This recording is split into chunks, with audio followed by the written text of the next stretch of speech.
Hello, my name is Win Koshika and my pronouns are they, them.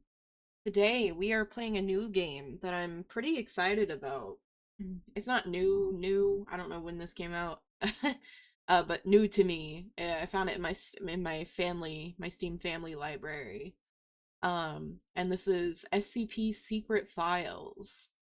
When I was younger, I used to play a lot of the like SCP Containment Breach, there was like the one version with the I forget, and then there's like the Unity version, but the non-Unity version had like the old design of SCP is it 173? The statue? I always forget. It's 173, right? Okay, yeah. SCP-173, the statue. I that was the version with the old design, and then I've also played the Unity version with the newer design that isn't infringing on someone's artwork. Um, and so this is gonna be like kind of nostalgic for me. I did see this as like it's like a puzzle game, which is where it has like puzzle as one of its tags, which is interesting. I'm excited for that. I've played another SCP game more recently, the SCP-5K. Um, that one was more like shooter zombie. It was less of the things that make SCP interesting to me. So this one seems a little more promising. And I have some streaming snacks today because I don't know, I was feeling nostalgic to when I would play like the old SCP game and SCP Containment Breach and like be snacking and like playing in the living room. I also have a grapefruit sparkling water. And we'll adjust the volume once we get in. I didn't want us to miss any kind of intro cutscene, so I didn't adjust any volume settings in the game.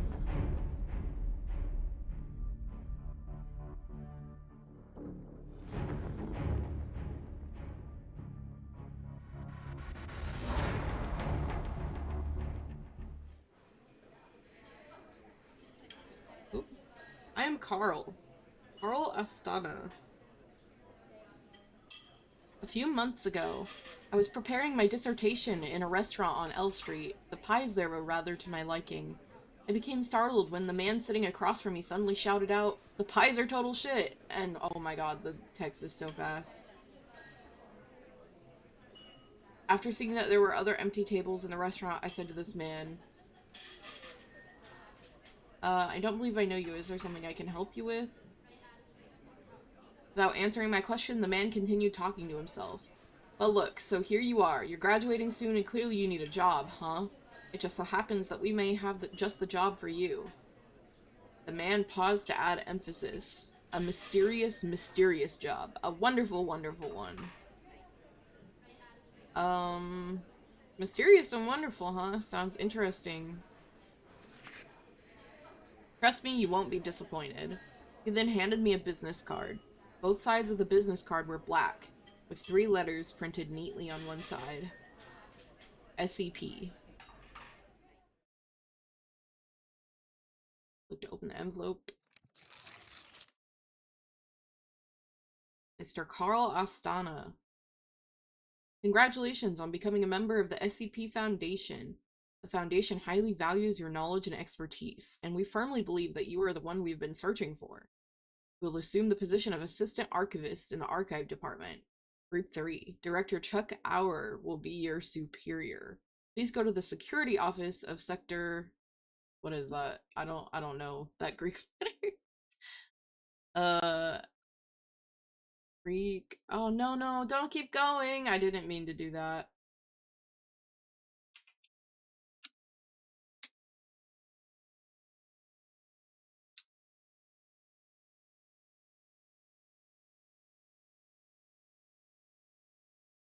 Since the beginning of civilization, the world has been full of unknown things.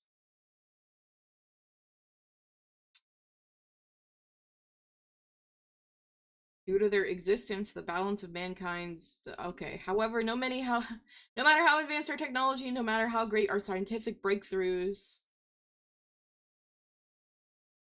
there will always be anomalies that cannot be explained. We don't know where they come from or what their purpose is. These questions plague mankind and affect our daily lives. It's because of this that we found the SCP Foundation, an organization dedicated to containing anomalous items, individuals, and phenomena. The SCP Foundation is committed to maintaining the normalcy of the world so that people may live free of fear.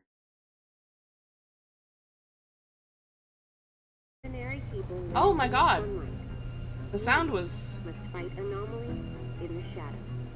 We must prevent them from being exposed to the public. Wow. My audio was fucked. May live in a rational and ordinary world. We secure. We contain. No wonder I was like, it's so quiet. What's happening?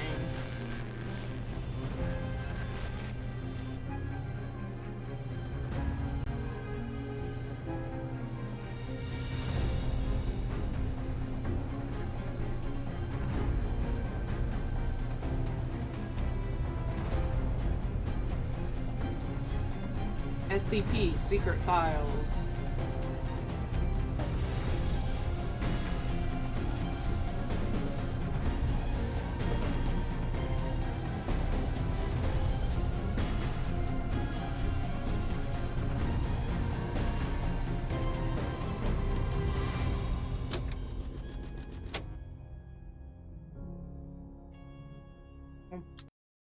Okay.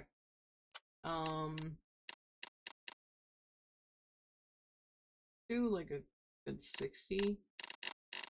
That might be better. Sound effects down a little bit.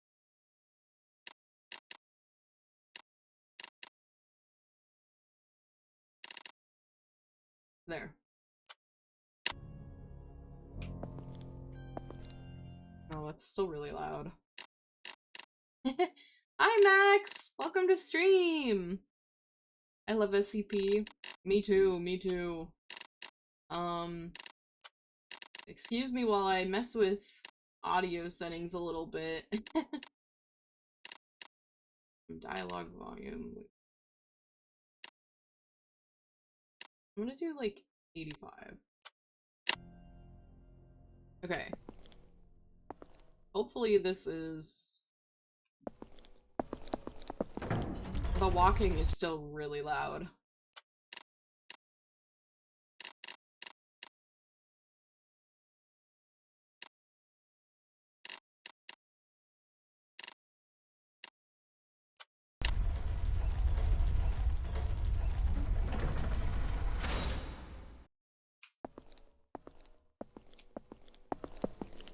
Still sorry.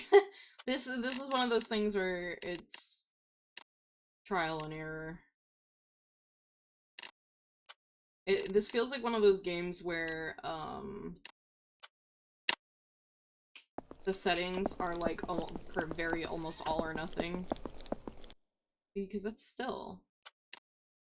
Okay, what if we just do 15?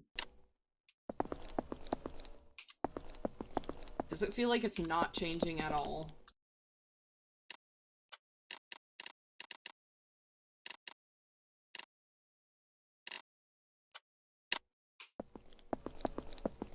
Okay, that's a little better.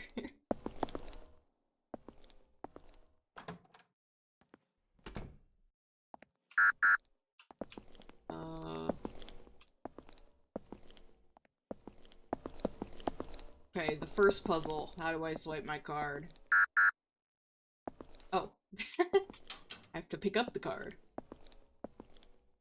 Enter room 914.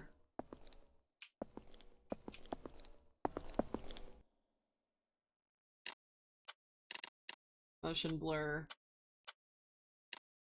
I don't like motion blur.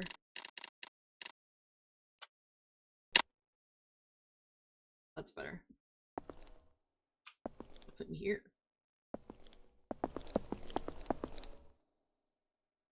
Sorry.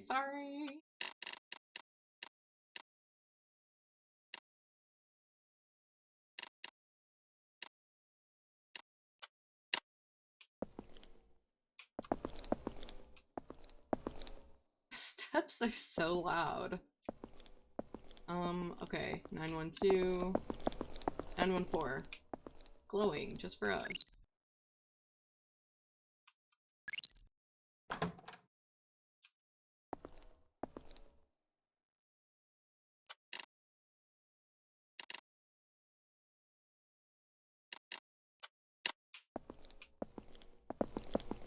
Footsteps are sound effects, right?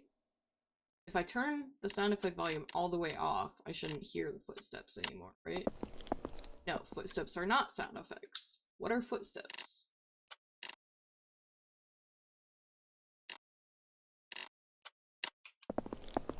The footsteps are still... What the hell? Okay, if I turn all of them all the way down.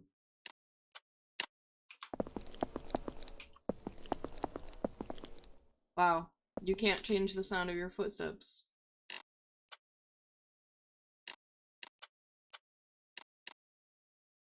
Glad to know that this does nothing.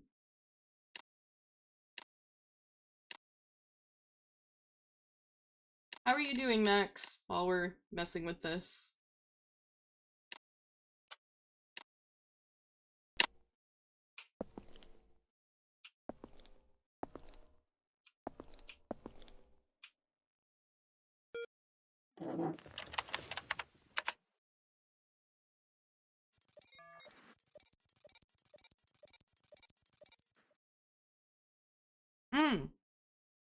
Actually, you know what I can do?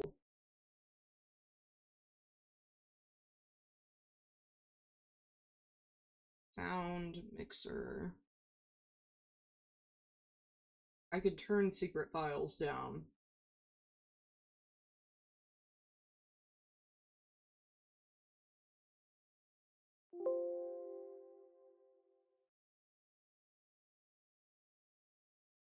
There.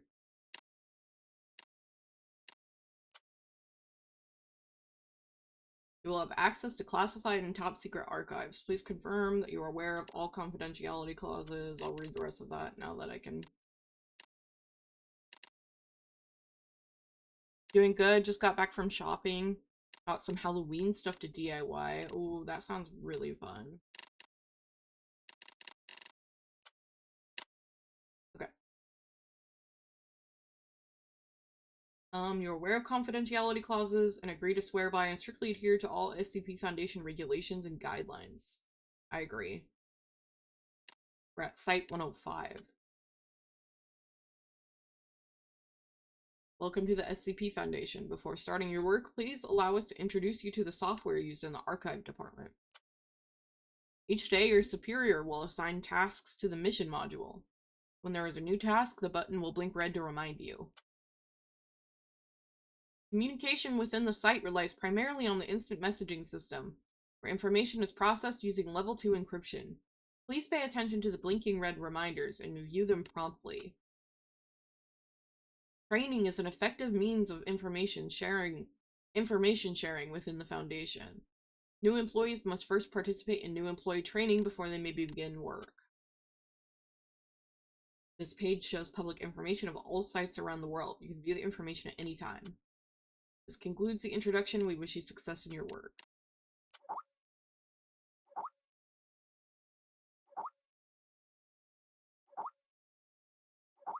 Whoa, whoa, whoa. Oh god. Okay. Someone did the mission. Group's got a new member. Oh, that's me. Morning. Okay. Let's catch up. How did the mission go, Gent? Did the information gathering on SCP-1299 go smoothly? It was damn close this time. Luckily, I know how to swim. Okay, glad Chuck didn't send me there. Can't stand the feeling of being drenched in water. Think I caught a cold. Good morning. Guess what? Our group's got a new member. Morning, everyone. My name is Carl Ostana. You can call me Carl. I graduated from MIT with a double major in biology and philosophy.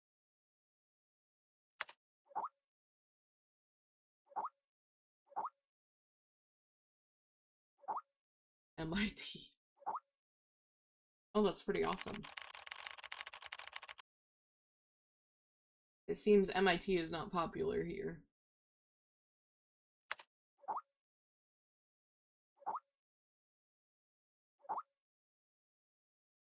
Not targeting you specifically, pal. It's all these prestigious graduates. The Foundation specifically seeks out such prestigious graduates, and then the Foundation throws them all into the archive department. Carl, don't listen to this nonsense. Have you conveniently forgotten about Jonathan? Who is Jonathan?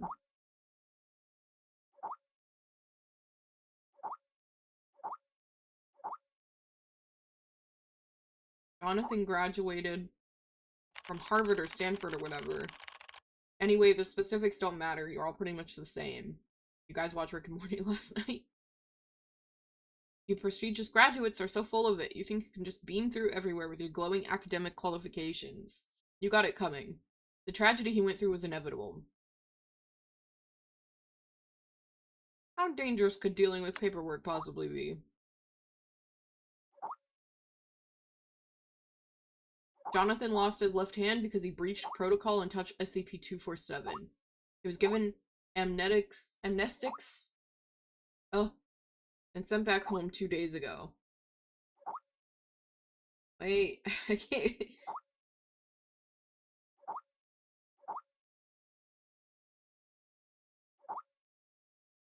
What? What? I can't keep up.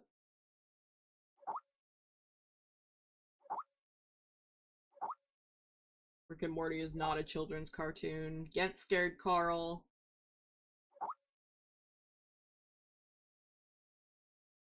Oh, there's Chuck. If any of you are planning on getting some serious work done today, then please do me a favor and shut the hell up. So long as you're here working in the archives department, I'm gonna need to focus on your work.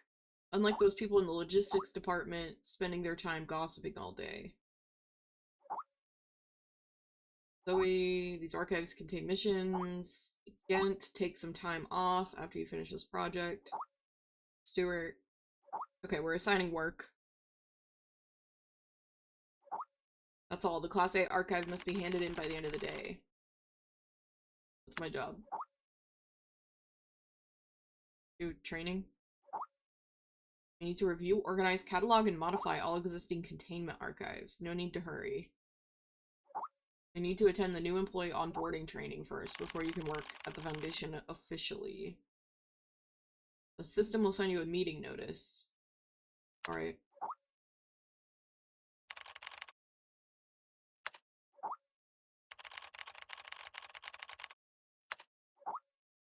What? We're sucking up the boss? This place is not what you think. You must abandon your past self and start again from zero. Oh, there's like a notice happening.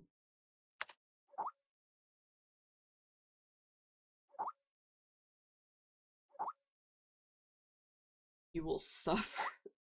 We're gonna suffer in the employee onboarding. Okay, do we need to look at this anymore?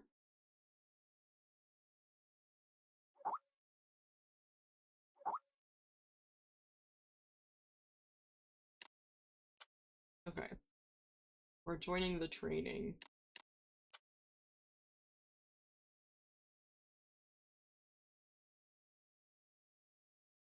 Excluding mimetic influence.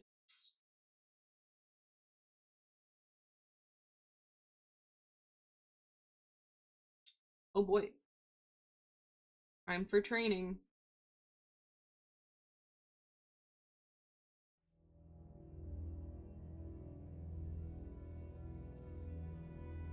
Jason Carter is a death row inmate.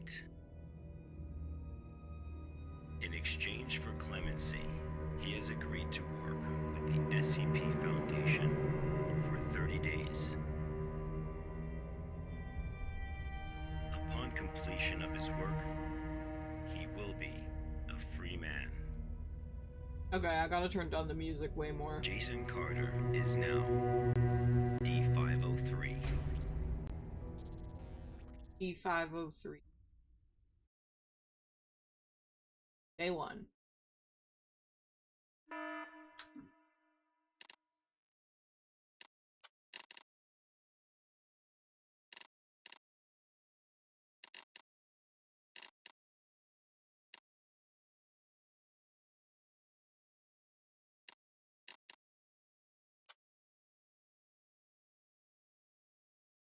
Okay.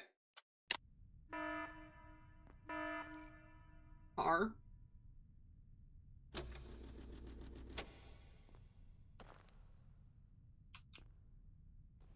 Equip our suit.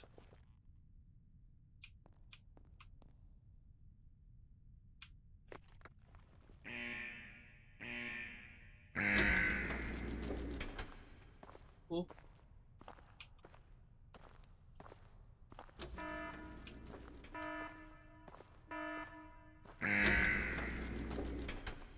Everything is so loud.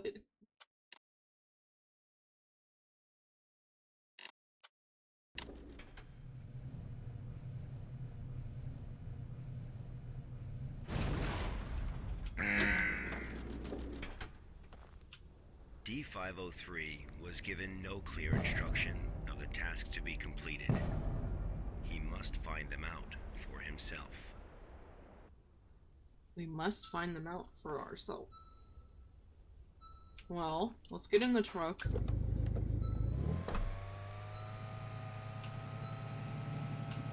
There's like these little red dots.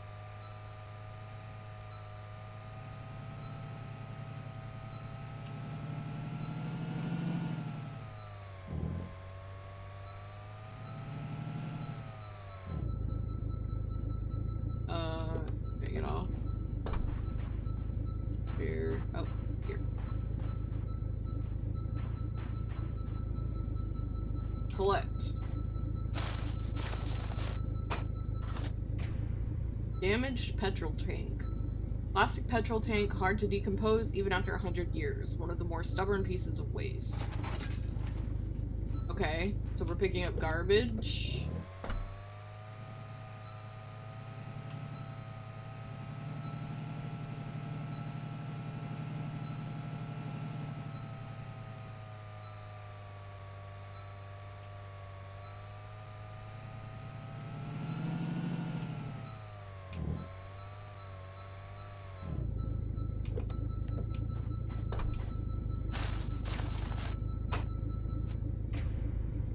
Discarded roadblock.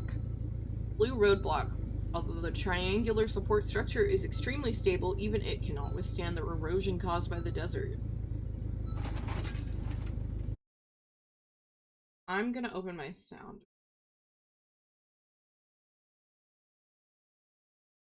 There.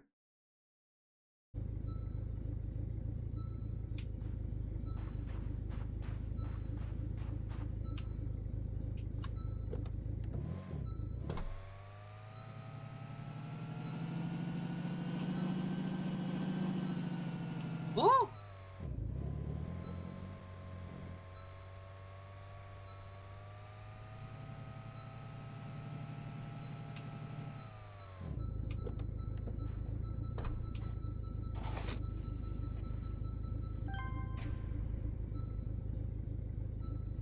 A rusted iron pipe. An iron pipe whose valve is too rusty to turn. It could have been recycled, but humans still chose to throw it away.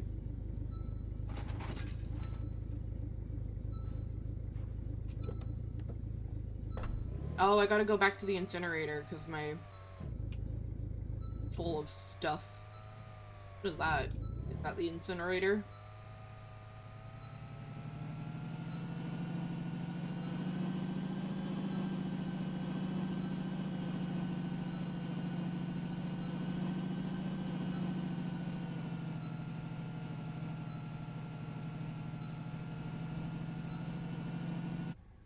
Oh, I guess so.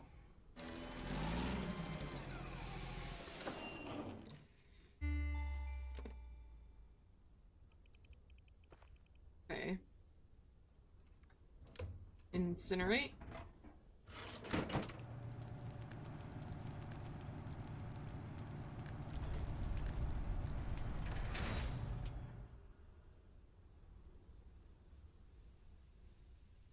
Did I do a good job? This was D503's first day of work.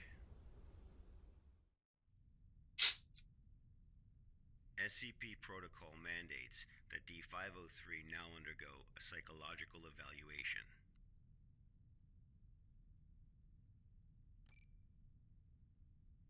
Please take the level 2 mental test to assess your current mental state. Okay.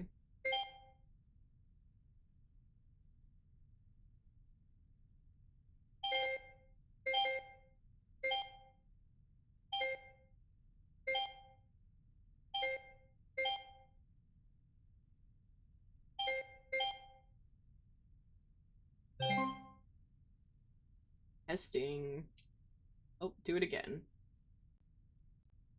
Um.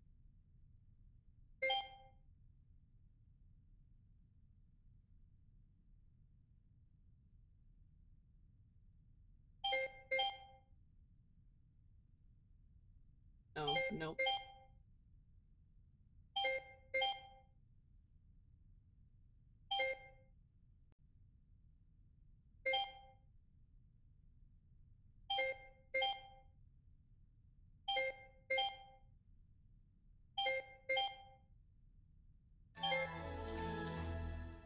Yippee. Oh, I'm fourth.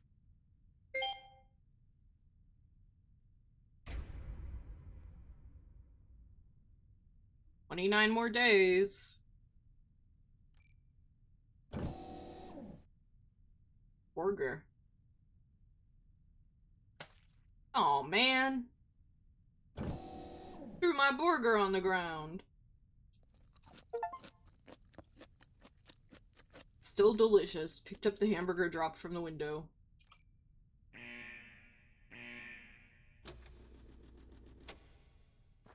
Bedtime. This was the first day D503 psychological data was collected.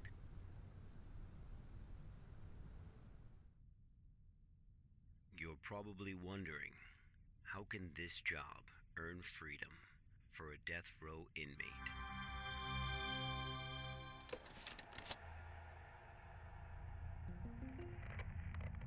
Good afternoon, everyone. I'm Dr. Raymond Ham from Site 83. Welcome to today's training conference. Today, I'm going to share with you a little project I've been working on called SCP-7457. The desert you saw just now is SCP-7457. D503 is a volunteer who we invited to help us learn more about this desert. Prior to the Foundation's involvement with SCP-7457, 329 people went missing in this area. Damn. As a precaution, we have introduced lockdown measures as we attempt to find the cause of these disappearances. As everyone here is new to the Foundation, it will be good for you to learn about SCP-7457. Let me explain how it works. Before we get started, are there any questions? Dr. Ham, I'm Will Barton, 3rd Special Squad, Site 86. Hello, Will. Before I came here, I thought I had a basic understanding of the Foundation. I've heard of these anomalies, but only in terms of human anomalies. I had no idea that SCP-7457 was a desert. How do we begin to make sense of this? That's a good question, Will. All the unexplained phenomena we are monitoring are being labeled anomalies. Human anomalies, regional anomalies, artifact anomalies, and various other phenomena beyond our control. The work of the Foundation is to isolate these anomalies and prevent the public from, shall we say, experiencing them? Okay, next question. Hello, Dr. Ham. I'm Mark Harris, a research intern from Site 27. In the video, we saw D503 picking up garbage in the desert. Why did it do that? And what does this have to do with anomalies? Okay, Mark. What I can tell you now is that everything you see is part of SCP-7457. SCP anomalies can be a little difficult to understand at first. Just know that it, or they, have their own rules. Perhaps you'll understand what I mean once we finish watching the video. Okay, let's move on. Day 8. The first week was fairly normal. However, there was an interesting occurrence on the 8th day.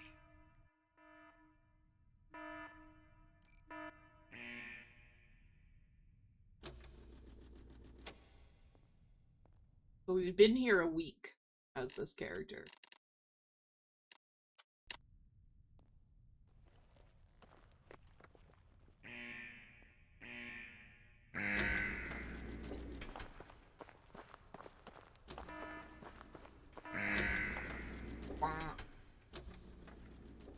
Let's have a look at what happened.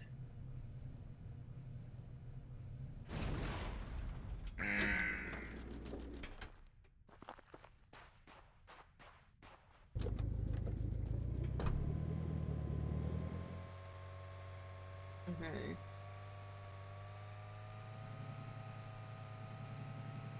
Watch us get, like, jump scared.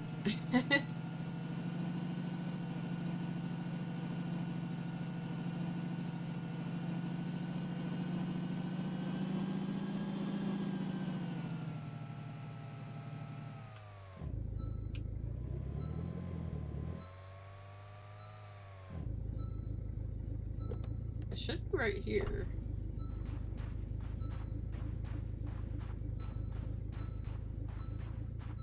Oh, it wasn't close enough.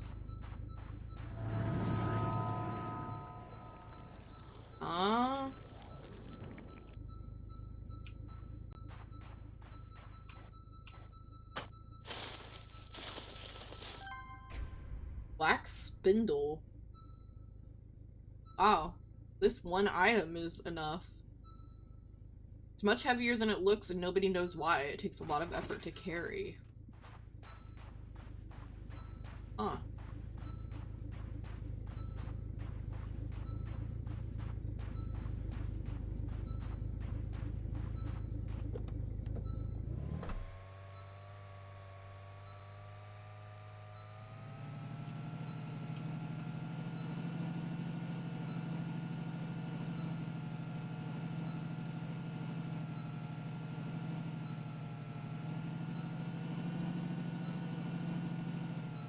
Oh. Okay. I'm glad I automatically did that.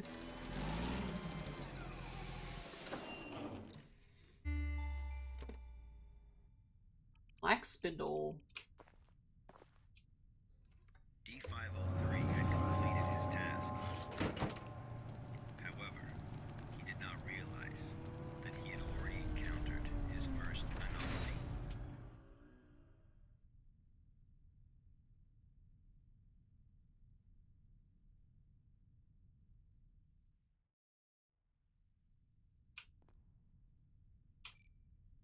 Time for our evaluation. Triangle. Triangle.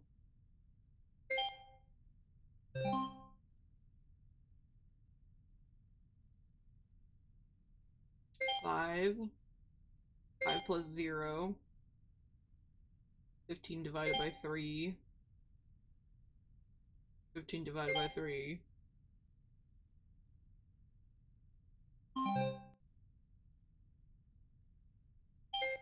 Wait, what? Oh, because of the PEMDAS or whatever? No, because addition... That's weird. Well, 125 divided by 15 is not 5.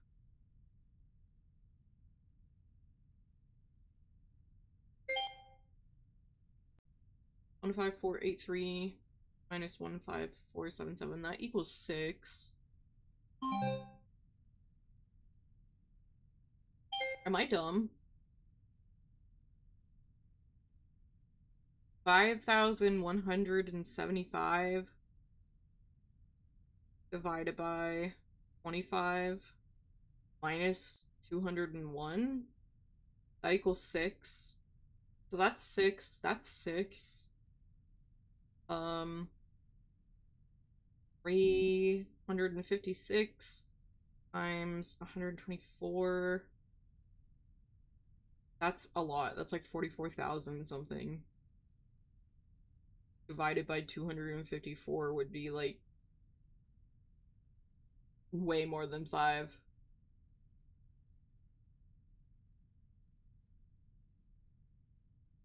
I'm just confused now.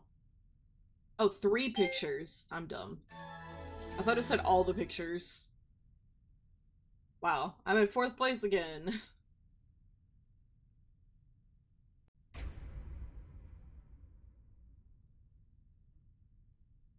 Sleepy time. No food for us today.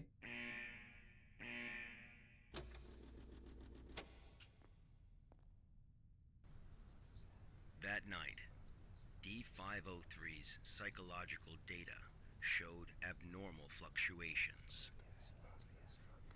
Analysis tells us that D503 is dreaming. Ocean? Unfortunately, though, we have no way of knowing what he dreamed of that night.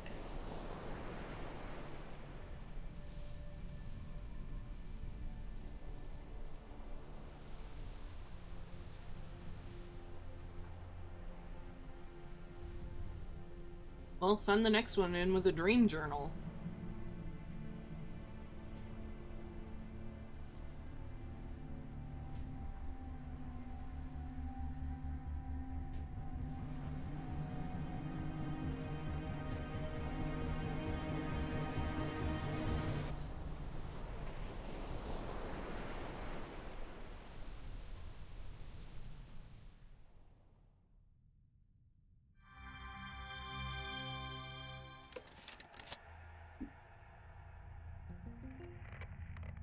The 8th day marked a significant turning point, the start of SCP-7457's impact on D503. Are there any questions before we go on? Hello, Dr. Ham. I'm Spencer Jones from the Special Operations Department of Site-21. Hello, Spencer. It's still unclear as to why D503 needs to pick up all of this trash. If you wanted to monitor his psychological response to SCP-7457, why not just leave him out in the desert? Why assign him these tasks when there are already psychological evaluations taking place? Okay, our analysis has indicated that SCP-7457 produces a new cluster of trash every 8 minutes and 37 seconds. If waste collection is not done regularly, all that trash may soon flow into our world. It is worth noting, though, that the quantity of waste created here pales in comparison to the amount produced by humans. True. However, it still has the potential to become a significant problem in the future. By assigning these tasks to D503, we can monitor his reactions while also containing the trash. There is another reason. Does trash We'll get to burned that in one that later. world pollute our world? Is it not the case that the Foundation is exaggerating the importance of a minor issue before the issue is fully understood? Ooh, Spencer's out swinging. Okay, everyone. I must emphasize that behind us is the general public, who are wholly unaware of any of this. Being meticulous and maintaining a serious attitude is essential at the SCP Foundation. Any oversight or underestimation of the enemy may result in disaster. Thank you, Dr. Ham. I understand. Good. Let's move on. The effects of SCP-7457 on D503 became most obvious on day 15 of the test. Due to the conditions that day, we were only able to track his movements after recovering data from his radar. It was definitely a bad day, perhaps the worst, even for a death row inmate. Worst day ever.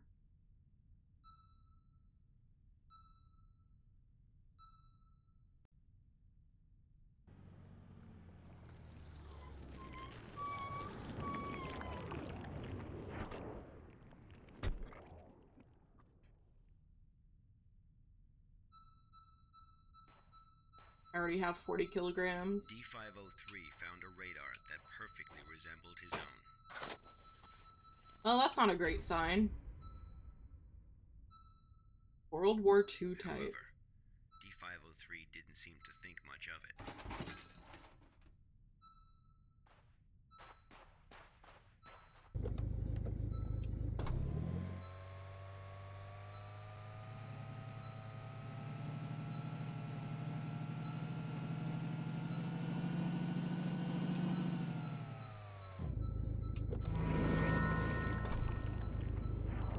A spindle.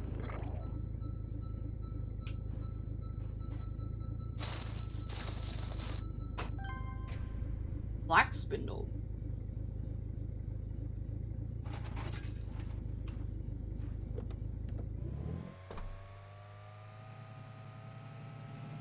What if I exceed my quota? Does my death row whatever time go down more?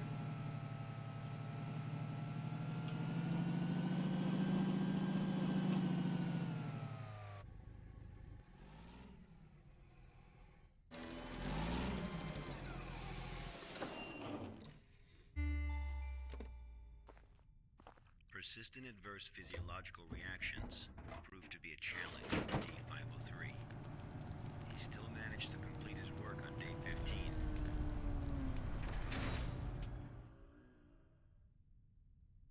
But then he encountered an incident. Dun dun. An incident.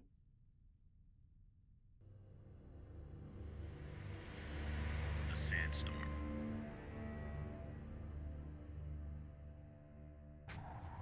D503 walked in the sandstorm for a long time, but he couldn't seem to find his way back.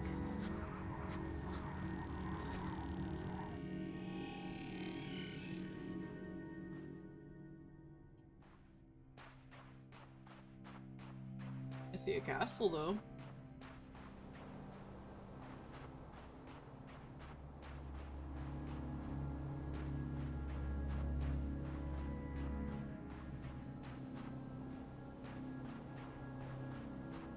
We running?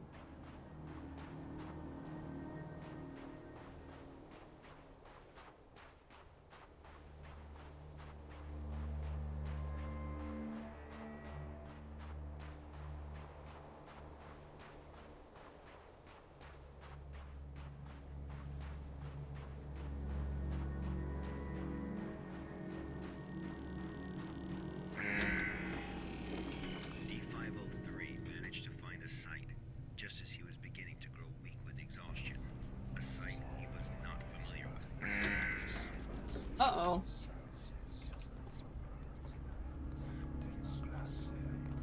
We can't run anymore because we're weak with exhaustion.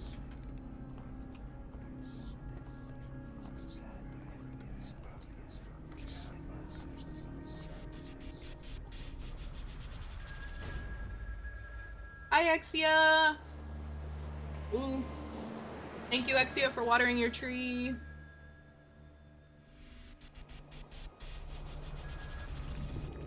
Get up and stretch.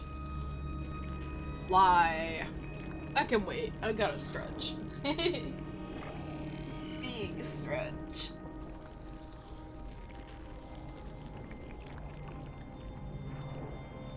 How are you today, Exia? We're playing SCP Secret Files. I know next to nothing about this game, except it seems to be starting a little slow. I played a lot of SCP Containment Breach when I was younger, and I played some SCP-5K and stuff. So I was just curious. I found this in my Steam family library, and decided to try it out. Doing fine, how are you? I'm doing pretty good! I'm having a pretty good day so far. Thank you for asking.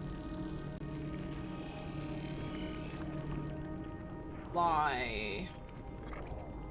Oh, they're becoming a spindle.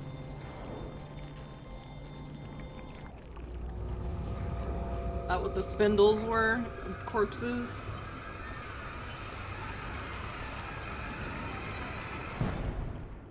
And now I'm gonna be a spindle.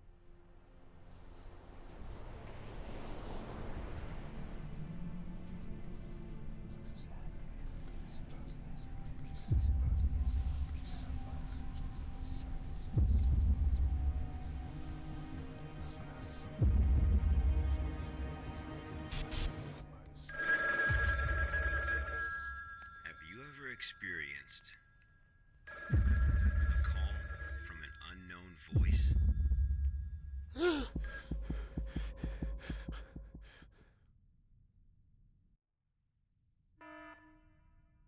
Still doing my job. Approximately 13 hours later, a visibly trembling D503 returned to Site 8.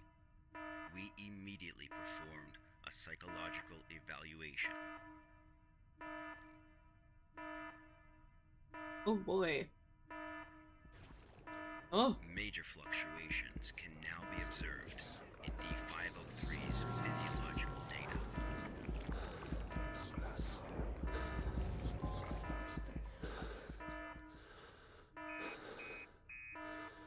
Uh-oh. The results of the psychological evaluation were so troubling, we had to abort the mission.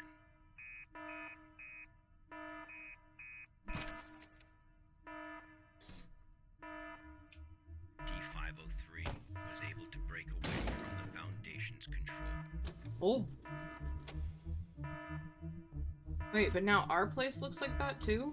He has Oh wait, no, seen this is... test results of other level D personnel were analyzed at SCP-7457. Oh, so we're escaping. None of the level D personnel at SCP-7457 have ever been able to leave this desert. Let's just drive.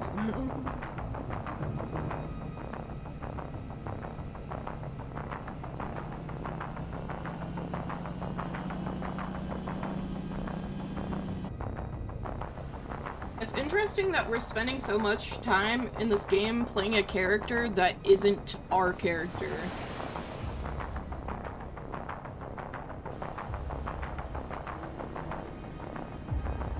Spindle. Those damn spindles, they'll get you.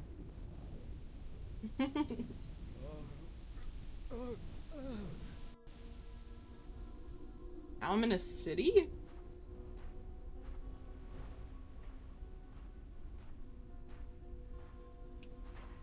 D503 heard the call. The call.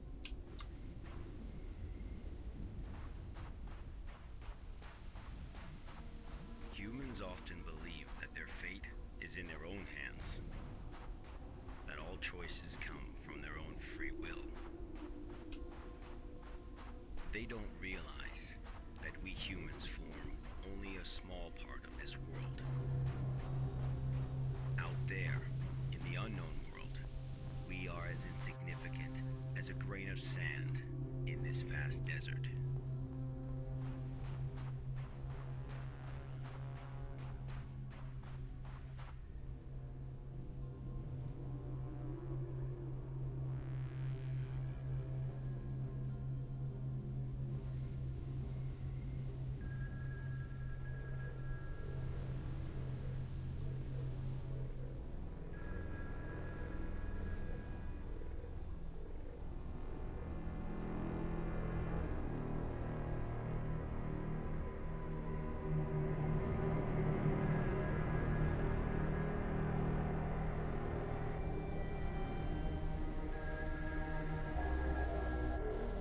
Interesting.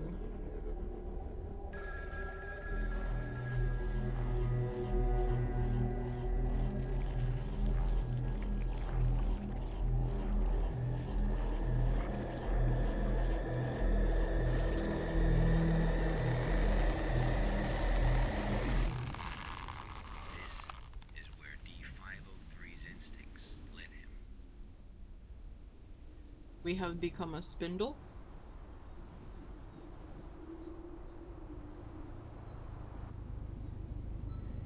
We have become a spindle.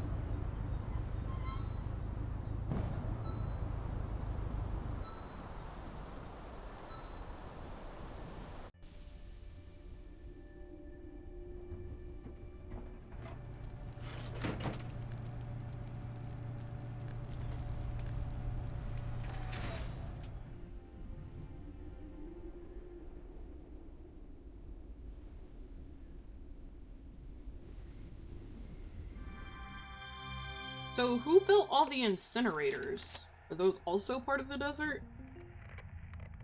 48 days later, experiment participant D722 found the radar that had belonged to D503.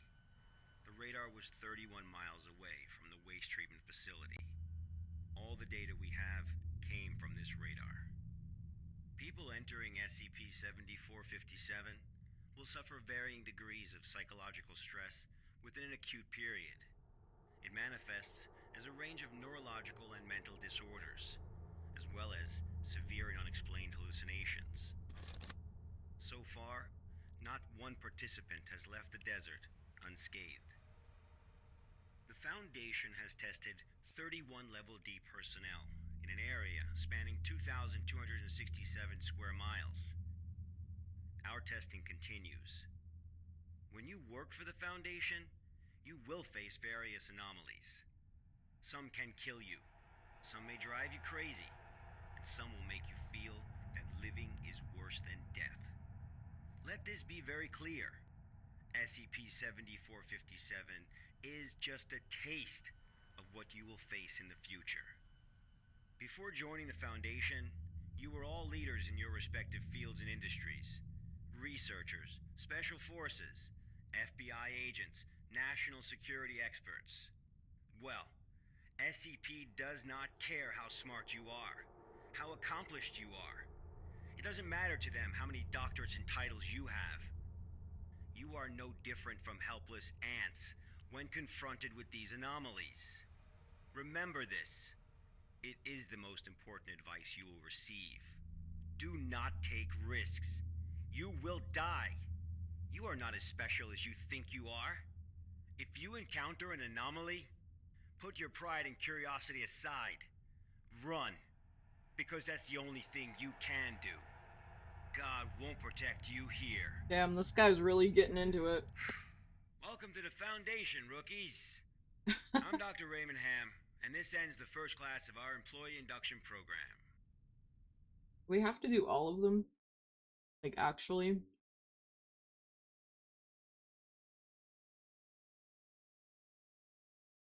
Click here to add comments.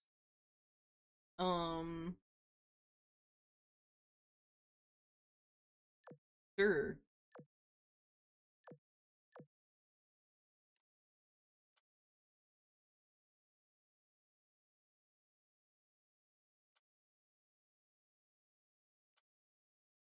I don't really feel anything.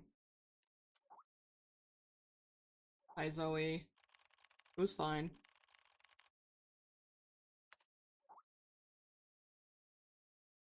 Anyone got an aspirin?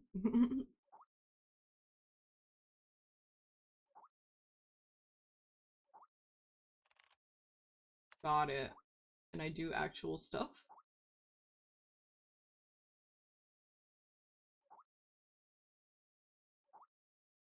Stuart's a dickhead.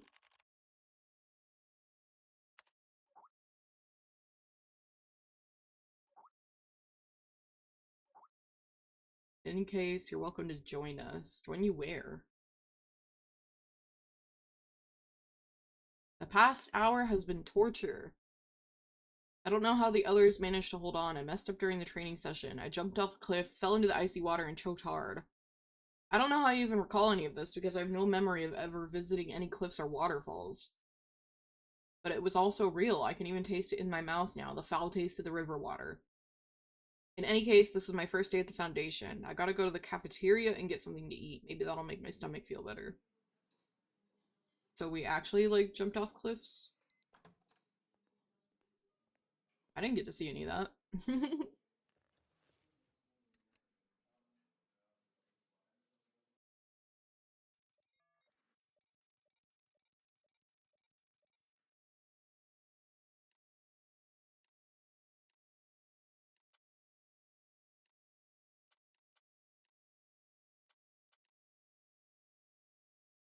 Interesting. So these are, like, news from different sites.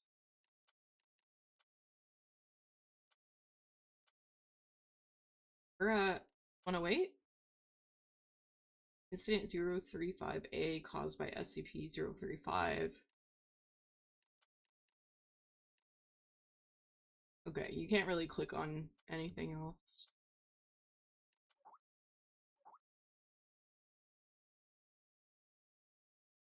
We got work, Gant got work. Is this where I go do my other training? Do it got work.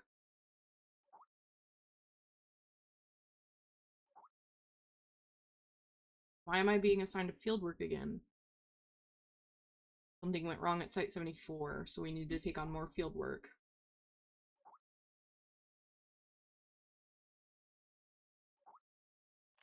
Carl, how do you feel? So much better.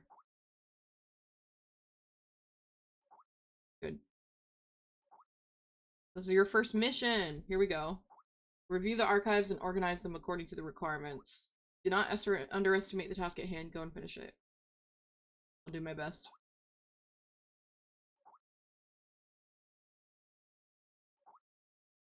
Just one thing, MIT boy. Follow the regulations. Don't act on your own without authorization. Thanks. I got it.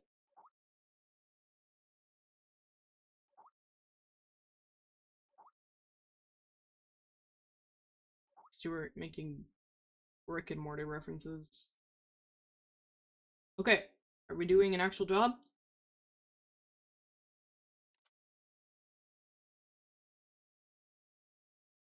Enter data regarding to the investigation reports in the archive system on the right. Click on text with red underline. After clicking, the data dragging effect will be activated. Drag it to the archive system on the right. Left click to release data. Data will be uploaded automatically. After entering all data into the archive system, click submit. I'm Agent Q from the Accident Investigation Department. Containment breach occurred at Pony Station. Wow, this is really quiet. With the Foundation has been lost. Agent Bella Lawrence was given orders to enter Pony Station and retrieve the black box. Following is a transcript of the interview with Bella Lawrence.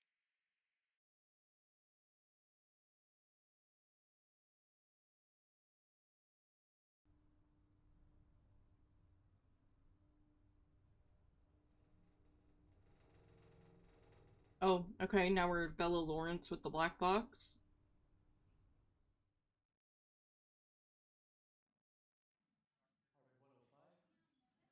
Blood pressure 175 over 110. Experiencing mild convulsions. Administer 5 milligrams of metformin to help control blood pressure. Bella? Bella? Suddenly super quiet.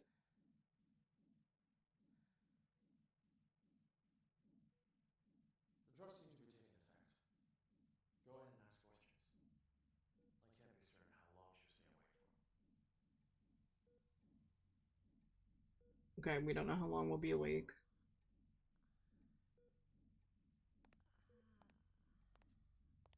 Black box. 3 days ago, you were tasked with This is... The audio seems to be a continuous issue. the situation at Site 74, Pony Station. We were assigned to retrieve the black box. Is that one, like, somehow not... Retrieve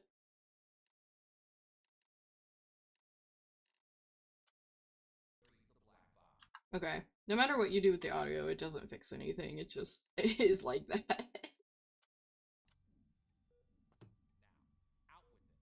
Where's the black box?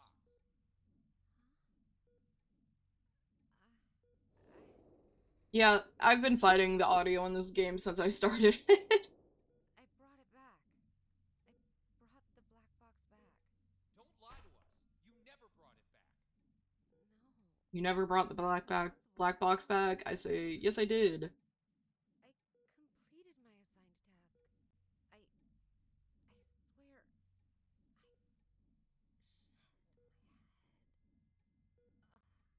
All right, here now. This isn't an interrogation. We're not here to lay blame. They're doing a good cop, bad cop thing.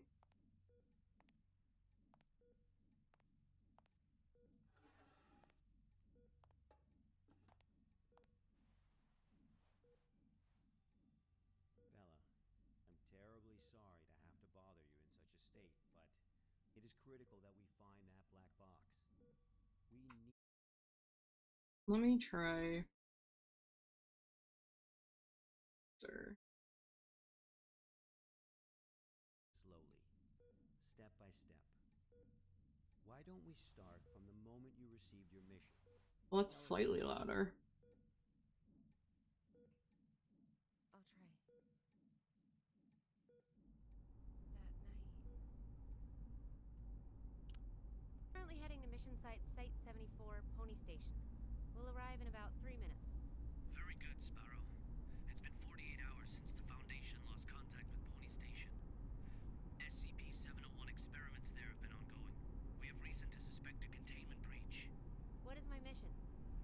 According to Foundation security regulations 709S, each site must have a black box placed in a secure area to assist in identifying the cause of an accident, should one occur. Your task is to investigate the situation and retrieve the black box. Where's Sparrow? Got it. Okay, I've arrived.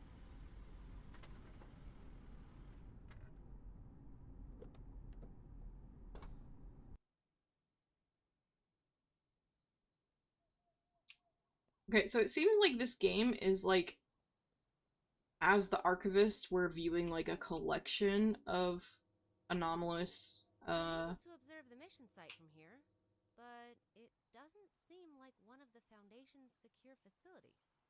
Pony Station, officially known as Site 74, was originally a hydroelectric power station. After it was abandoned, the Foundation repurposed it as one of their sites. Initially, it was used only to contain a few safe-level anomalies, but recently it's also taken over SCP-701. I don't know all the details. what's this We one? won't know the truth until you A retrieve tree. the black box. Got it. I'll complete the task as instructed and retrieve the black box.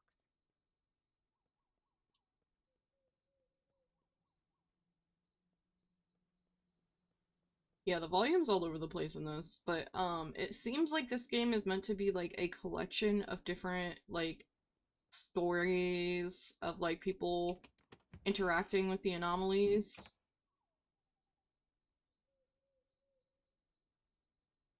It's like even the controls on this one are different than the previous one. I'm wondering if the different sections were created by different people.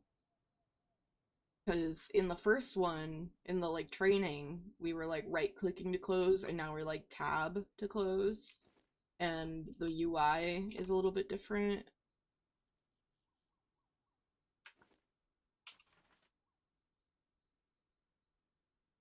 Okay, that's the black box.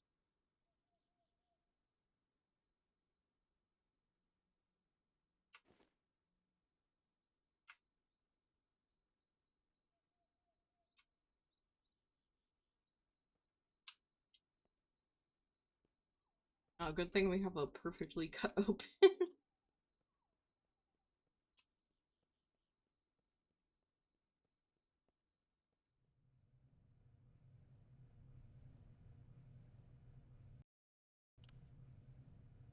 I've just entered Pony Station.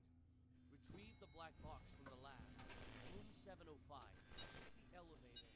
7th floor. Sparrow. Must. What's that? Bald Eagle, you're cutting out. Damn. This is Oh. out of the safe range. I'll place a reality anchor. There's a reality anchor. How do I do that? Flashlight. Place reality anchor. Okay. Much better. Now let's So find the you elevator. kind of start to lose your mind if you don't have those.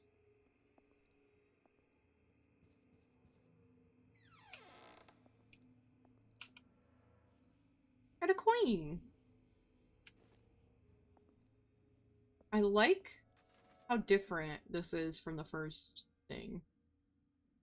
Tyler Cooper's journal. Today I read Dr. George Thompson's research log for SCP-701. Could it be true? Has he really been performing comparison experiments on chimpanzees this whole time? What could he have planned? Does he not realize what he's up against? The whole thing's turning out to be an ungodly mess. It's now abundantly clear why the Foundation transferred him out of Pony Station, leaving me to take over his post. He was performing the experiment all wrong. The whole direction of the project was all wrong. SCP-701 holds great potential. I still believe that. I will have to adopt a new method of study. Efficient, fast, direct. It all begins tomorrow. Dr. Tyler Cooper. I've heard of this guy. A bit of an eccentric and a thrill seeker. Okay. So he drew conclusions about the hell.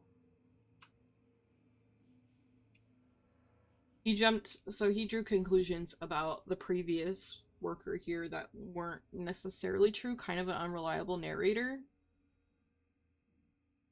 All personnel on duty shall not leave early. Absence from work is strictly prohibited. Personnel who cannot be on duty due to special circumstances shall promptly coordinate with the relevant site director. All personnel shall strictly comply with the prescribed regulations and rules pertaining to the access of classified files. All personnel on duty shall file in the inspection form truthfully and correctly. If a situation that cannot be handled independently should arise, personnel must immediately report the incident. Barricaded room 101, placed under the flower pot in the visitor's lobby. Okay.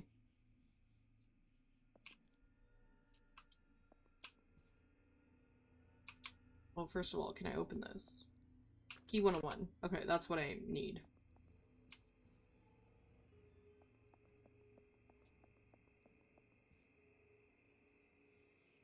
You caught the little binocular things through a window?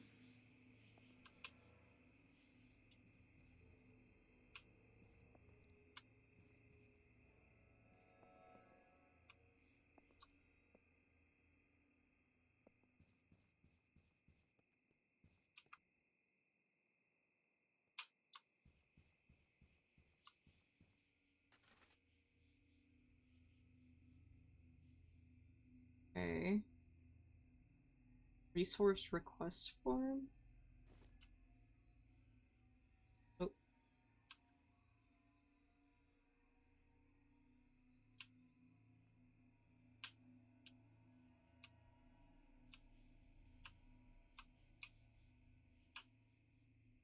Oh, there we go. Oh. Forest scenery. So, that's like for the buildings? All the plans, including the project schedule that follows, have been disrupted. The actors of the whole site is theirs. They managed to procure a goddamn script from God knows where, and they've taken over my laboratory accordingly. And Dr. Cooper, whatever his name is, in particular, he puts on airs every time the operation starts as if everyone should listen to him. Who does he think he is? I have to let him know who's the boss around here. Ooh, strife between Cooper and the other guy. Can't open that. Okay. I got the key.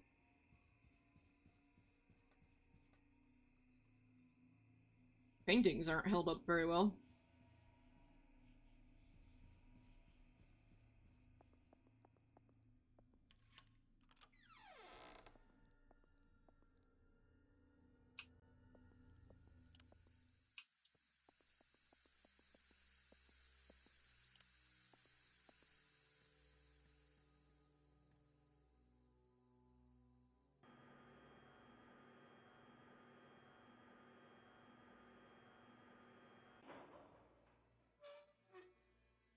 Sick.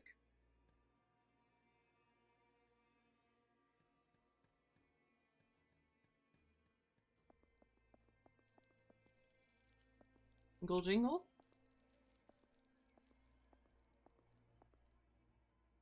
I hear jingles for some reason.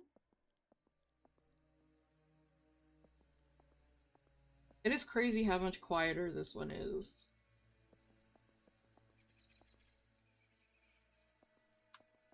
Rats.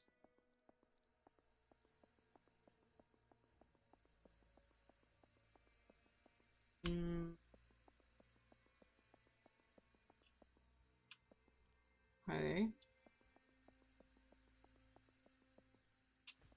Vault.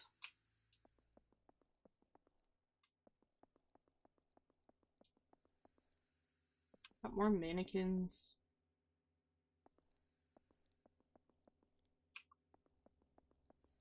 is.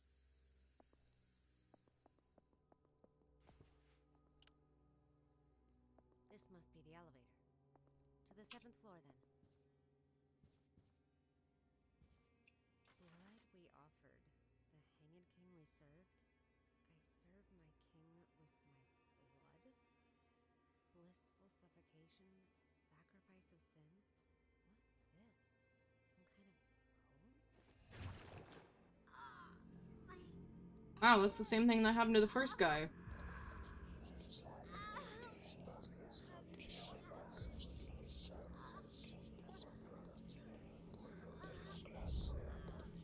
E.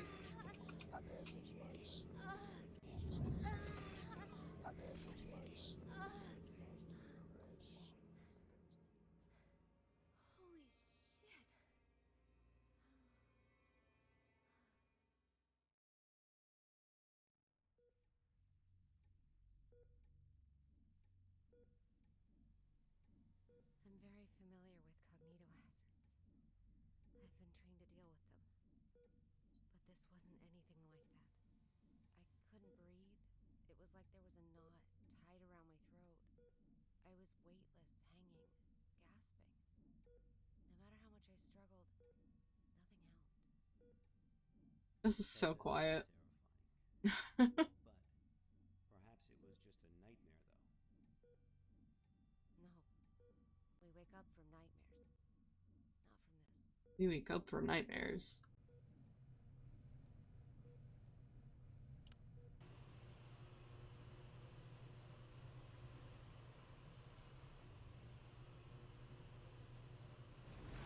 Are you kidding me? It's even more than before. A better place of reality ain't this. It's those mannequins. Those mannequins have something to do with it. Look at them.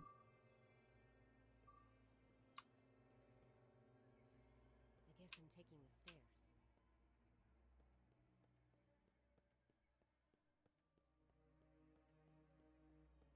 And they're gone. They were right here.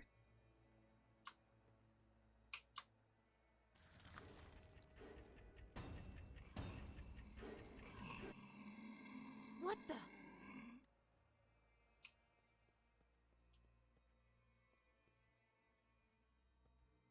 Love? I can't even read. I can't read that. Pelican. Nope.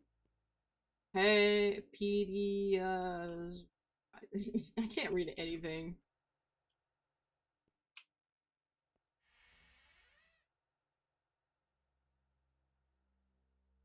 My king? Oh. My king. Dick Sortino, the chains of fate coil like a poisonous snake. As not only me do they seek to entangle, but also you, Gonzalo.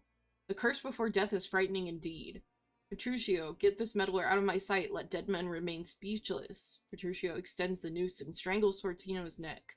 Traitor, usurper, script. Hi. Sorry. You were studying that, weren't you? I shouldn't have taken that away from you. Good luck with the audition.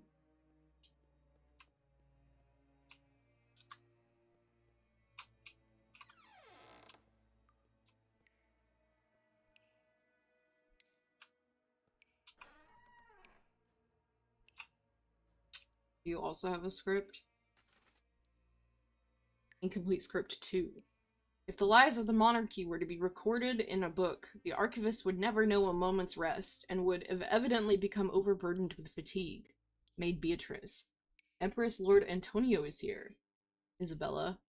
What is it that you say? My estranged son? Why would he come to see me in the convent? Go get me my very best dress, at once, and prepare a glass of poisoned wine. Maid Beatrice, as you say. Maid Beatrice leaves. Isabella. What sad truth! The dice rolls with lies, and bears my name, and the martyr under this conspiracy shares my own flesh and blood.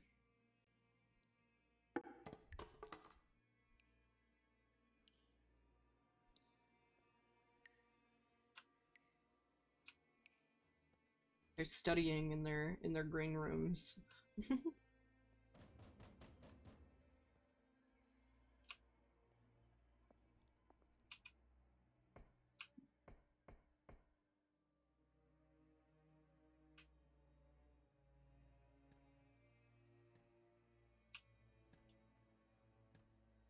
cognito hazard.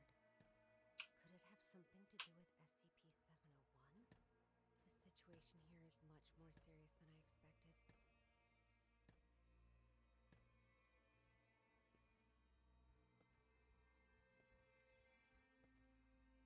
Okay, not that way. We go this way.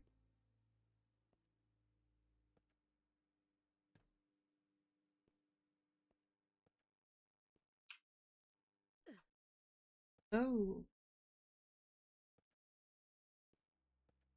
That's fun. Act 3. Ballroom Convent. Gonzalo kills an eyewitness and orders the royal chef to make a stew from his body. The witness's daughter, Alinda, is then placed in the convent. Antonio and his squire enter the convent to confront the queen. She tries to kill Antonio, but he sees through her plan. She is left to suffer the consequences. As Antonio and his squire evacuate the monastery, they encounter the imprisoned Alinda. Oh. That's fun. Hey, dude. I need a handle.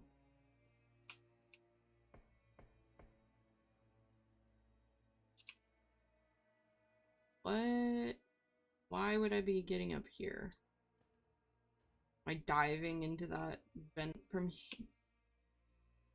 That's interesting that I can get up here. What do you have behind your back? Okay.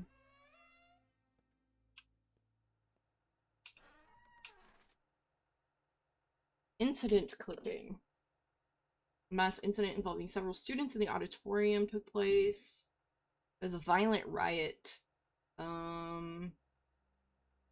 Triggered the audience to attack each other, resulting in 13 deaths and 27 injuries. This must be the archive room. As it had a giant sign on the door that said archives. Okay, there was 2 of these.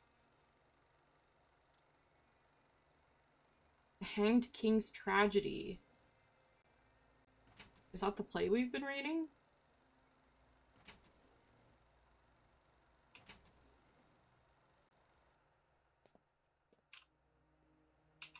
It's all very unusual these days. Many people have come to the site, but they haven't registered with the authorities. I've heard that Cooper and his team are rehearsing a script into a play, and that all participants are required to record their daily status. My experiment has to be put on hold because there's no one left to work on it. It's not right. I'll write an email to the minister and inform him of the malpractice going on here. Who's that? Damn. So did the play kill everyone?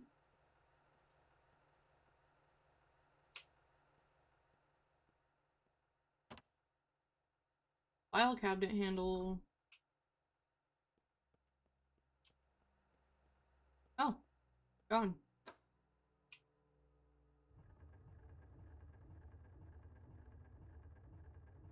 Oh, I see what's happening.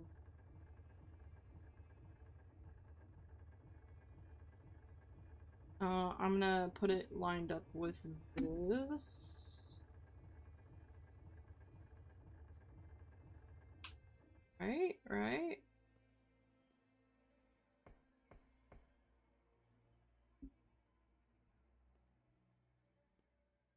There we go.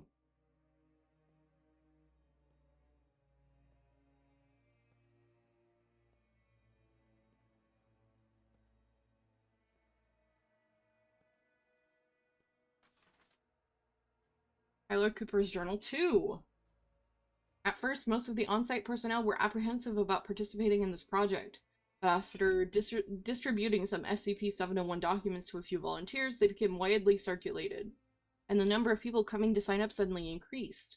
It's rather curious how it happened, and I haven't quite figured out the reason behind it yet, but it is welcome news. I'll take it as a good omen.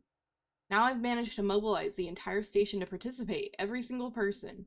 My chance to prove myself. An opportunity like this doesn't come every day. So literally everyone swarmed. The SCP-701 is the script, the play. The script that he's turned into a play to get everyone to participate. And it seems to have drawn everyone to, like, be part of it when they initially didn't want to.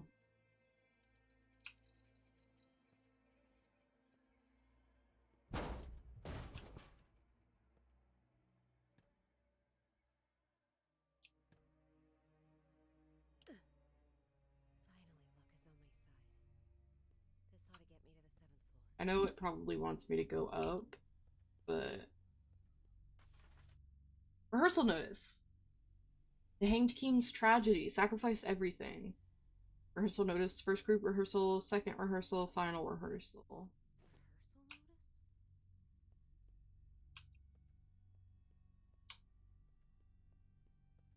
Oh. That way is... Why is it down is higher numbers? I was so proud of myself. I was like, oh, I'm going the opposite way.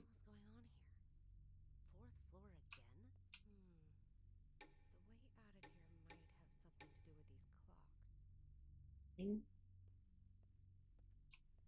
do with these clocks. Wait, 4th floor, 6th floor.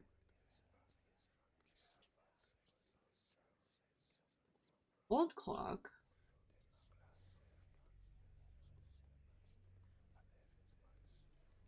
Red clock. Blue clock. How do I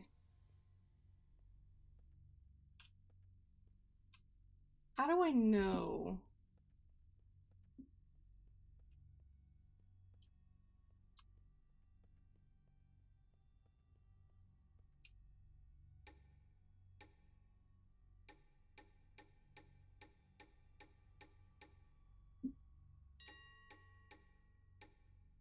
Ding. I heard a ding.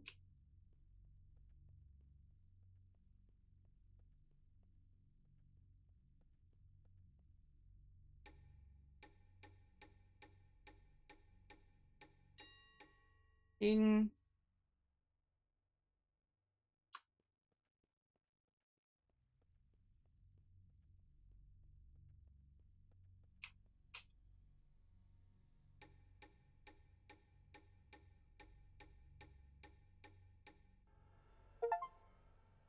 Nice. Oh god, lag. That's fun. I'm just gonna skip that really quick and see if there is 8th floor.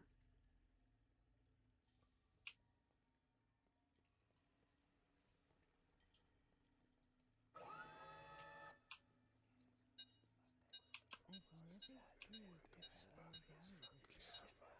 never seen such overvalued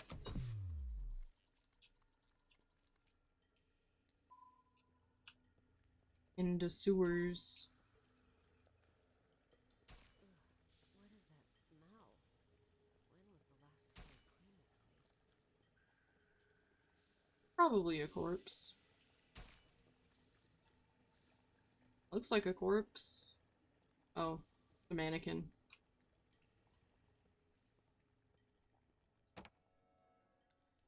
Fire cutter.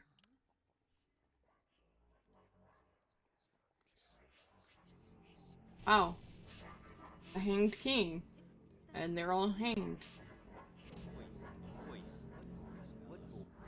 serve my king with my blood. Blissful suffocation. Tell us what it's saying. Sacrifice of sin.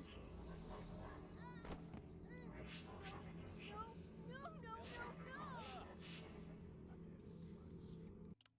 Bella, are you feeling better now? Suffocation.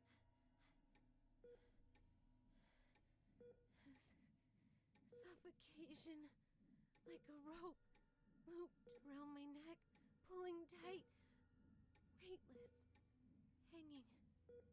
Nothing around me. Just my feet dangling. So this is kind of similar to SCP-012? SCP-012 is that music sheet that is incomplete, and people, when they see it, it makes them want to try to complete it with their own blood, and like they mutilate themselves. This one is a play that makes you want to hang yourself, like the Hanged King. I knew I had to get in touch with the Foundation. I managed to find a phone, and I called her backup.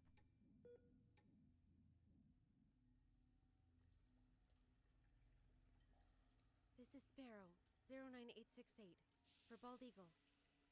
I'm at Pony Station on the 7th floor. The situation here is much worse than expected. I need backup. Bella, are you sure this is actually what happened? What do you mean? Yes, of course I'm sure. Come on, Bella. Try and focus. What are you talking about? Bella, you never made that phone call. Of course I... What? Pony Station was completely cut off. There was no contact with the outside world whatsoever. A phone call? That would have been impossible. No! So he made an impossible phone call. I saw... What did you see, Bella? Tell us what you saw.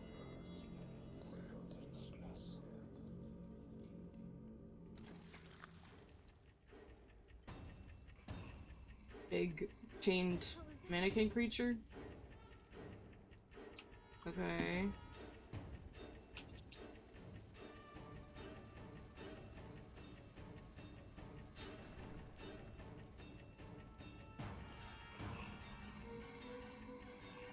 Ugh! I'm gonna punch it? It's wise to run. I'm sorry, I didn't understand. Oh, good. At least this is still open. Run, run. But I did run.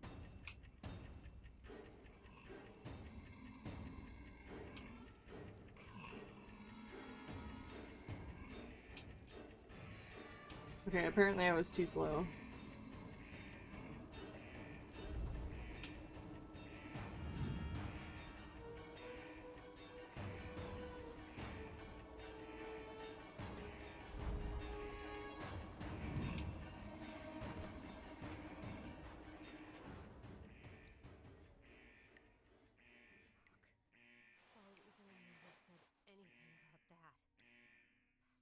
I think he tried to before we got cut off.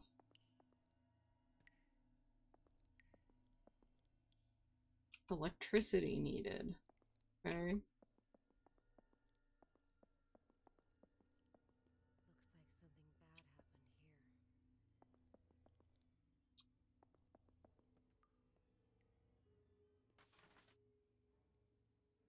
here. Okay. Unclassified. This experiment was a multi-object project including several SCPs. The experiment primarily focused on researching the process of reality distortion led by Dr. George Thompson. The project lasted for a duration of 5 days. During the first 3 days, 2 Rorschach tests were conducted on 2 SCPs. The Level 3 hypnosis experiment was also conducted on Level 3D personnel influenced by SCP. Within a short period of time, the experimental subjects revealed varying degrees of immersion state, and on the 4th day claimed being in a primary forest. The trees here are mainly sequoia and Pinus caribea. On the same day, the Hume level of the surrounding environment was decreased to 37. On the 5th day, the described scene began to invade reality, causing the original experiment site and 6 experimental subjects to go missing. The project was forced to be suspended. There are no further investigation reports concerning this area. Dr. Thompson believes the experiment was primarily influenced by the reality distortion effects of SCP whatever, and thus can be considered its creation SCP something 1. Detailed experiment record can be found in internal document site 105. Okay. So we need to get the power on. Go in here. And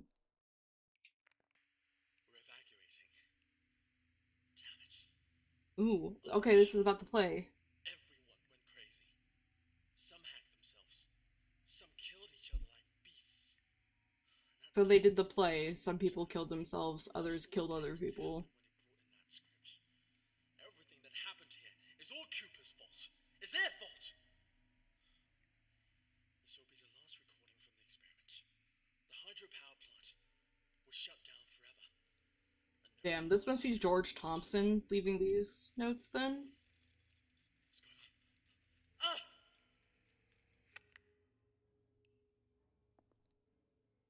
Okay, so because of Cooper making that play out of that script, a bunch of people died.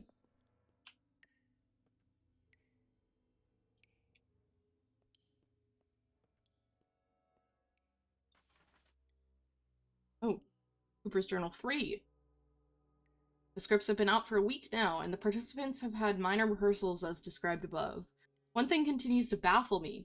They always seem to recite the wrong lines, every single person. It's strange, almost like it's orchestrated. When I try to correct them, they become defensive, insisting that they read the correct line. But other than that minor hiccup, everything else went well. I'm very much looking forward to the first full rehearsal in room 705, the day after next. After the full rehearsal, all will bear witness to the potential of SCP-701, and my name will become synonymous with it. Tyler Cooper, the genius behind the experiment who managed to tap its endless potential. This is history in the making. What is his goal with it, though? Like, what is he hoping happens from them doing this? Like, why is this gonna make him famous and be amazing or whatever?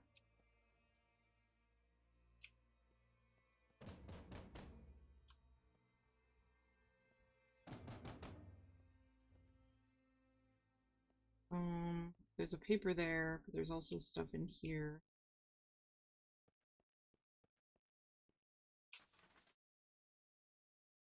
Incident clipping 2. 5 students were involved in the collective something incident at the Cleveland Institute of the Arts Drama Club in Ohio. Another faculty member died of stab wounds, so this might have been another performance of this play? Or the script? Teacher died 2 hours later. Janitor taken into custody. Students used something from the ceiling during rehearsals. It was determined that the janitor had no clear motive for committing the crime.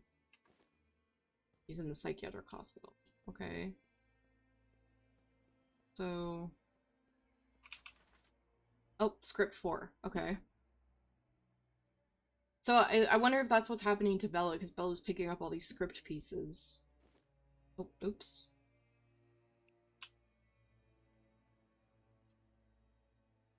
Gonzalo obtains poison from Ambassador Alagada and plans to hold a banquet to poison the ministers. Later on, Gonzalo is faced to contend with his conscience.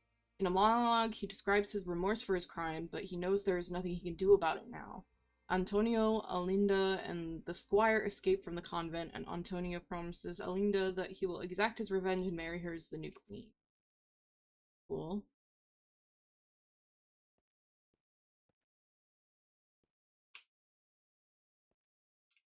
Oh, that's interesting. That's the 27 from... is that not the same kind of, like, number thing from the first one? Maybe not.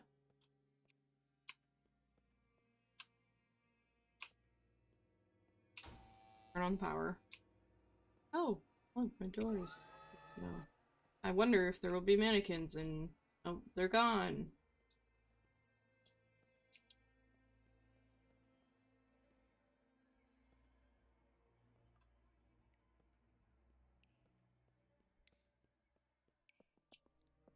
Maybe we close this door behind us. Nope, we can't. That's concerning.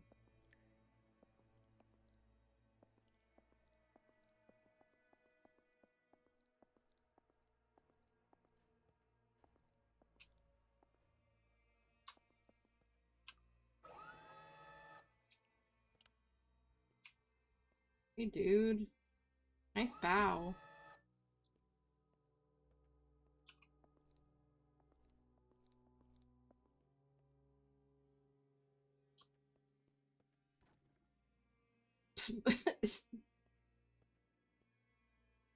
Really gotta pull yourself together, man. Oh, uh-oh.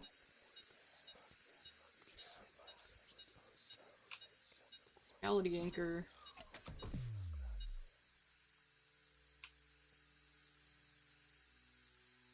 A lot of these mannequins now. Oh, and they'll fall apart when I get close to them. Okay.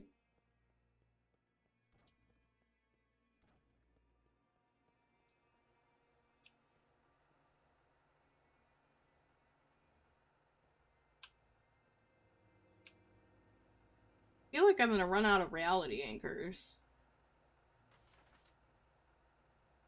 At the banquet, Antonio bursts in and confirms Gonzalo's murderous crime, as well as his own lineage. Gonzalo is deposed by an angry group of ministers. Instead of killing Gonzalo, Antonio exiles him to the convent. Antonio then orders his squire to plan his wedding with Alinda, and the play ends with a dance by the group of courtiers. Oh, courtiers. Courtiers? The courtsmen. Oh, they stand back up. Why does it look like they're all going to the same place? I think because they are all going to the same place.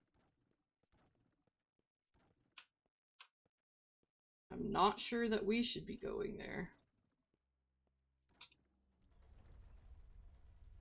Oh, they're all going to the play! How nice.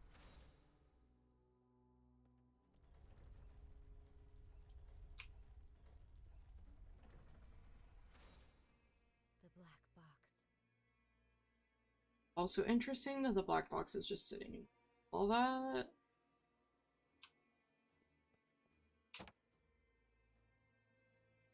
To be decrypted in other sites.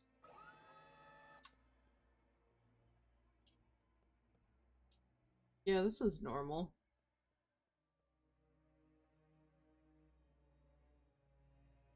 Eighth floor. Check if there's anything in here. Oh, there's. What are you? I had the cure. Found hidden item. Oh, was there a hidden item in the sand story too? Cute. SCP-049. Like Doctor.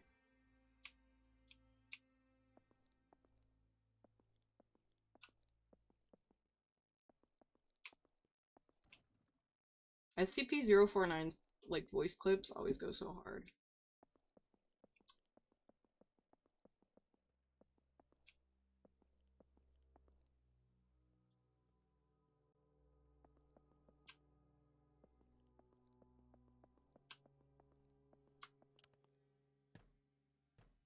To the elevator. Oh, this is where it started, where we were like glitching. And we were holding the box.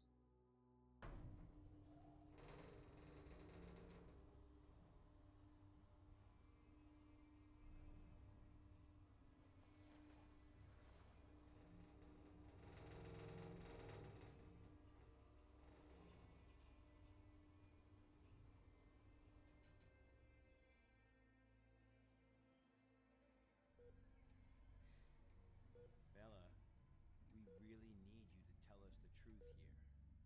What do you mean? I'm telling you the truth. I completed my task. I retrieved the black box from Pony Station. Looks like the cognito hazards really did a number on her. What are you talking about?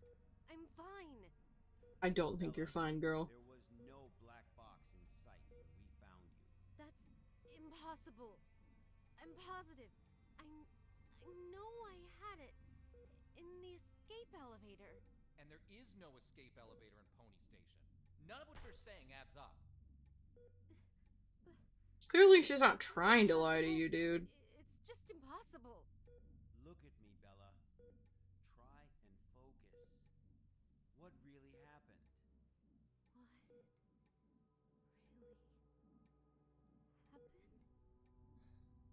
Bella, think carefully.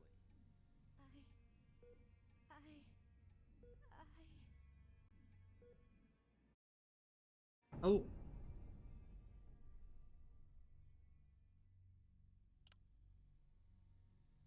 Okay. Wait. Oh, okay. This is back at the beginning. This is where... No. This is where all of the things were going. All of the This is where all of the mannequins were walking to.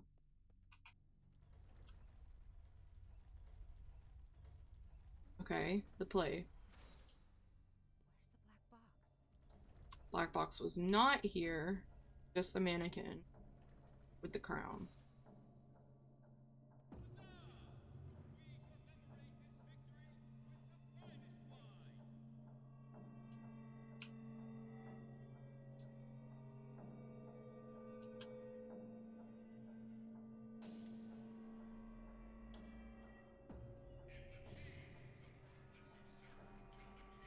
Okay, it's like what we've read in the script.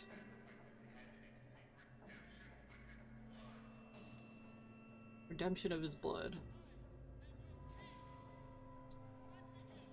Gonzalo being a traitor. Okay, now we're the mannequins?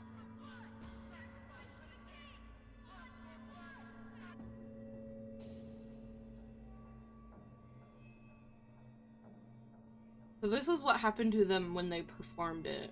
They like...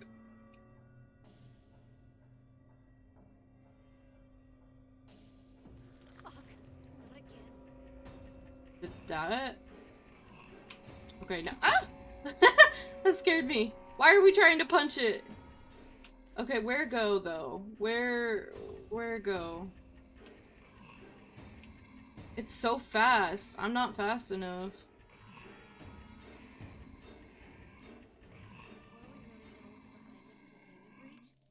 Pony Station will have to be locked down. That much is for certain. Journal 4. The rehearsals have officially begun. Positively brilliant. My hands are shaking now as I write. This exciting avenues ahead. Although some sections stray from the original SCP-701 script, everyone remained perfectly in character, wholly consumed in the act. The audience, too, seemed to be entirely absorbed in the performance.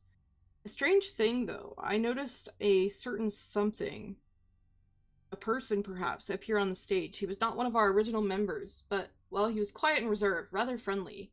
A tribute to Ambassador Alagata. That is, it must be, the truth, the splendid, magnificent truth. Hang the traitors, one on one, hang the betrayal and the ignorance. Together with the noose, hang them to alert all the world. Cheers and cheers all around for our great king, let us bask in his glory. Together we follow him, the blood of fools we offer to thee, hanged king. The writing that follows is obscured by bloodstains. Ooh. So SCP-701 is a script. Yeah. SCP-701's the script, and they performed it, and it destroyed everything. Cooper, what have you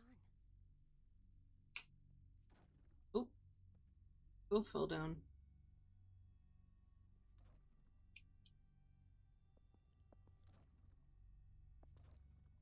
Oh, your hands fell off. That's fun.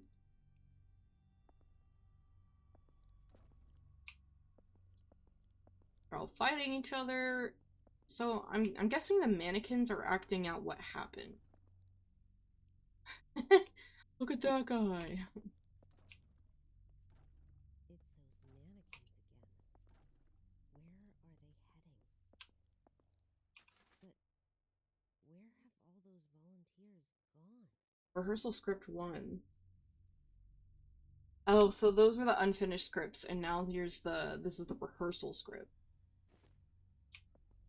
I'm not gonna read all of it again.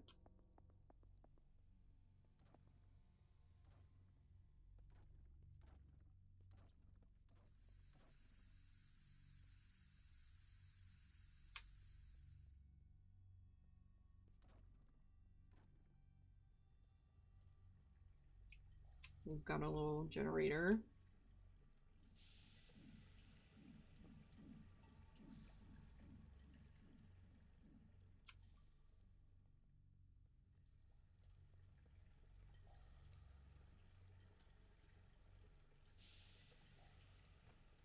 Oh, we've got a red carpet and more scripts.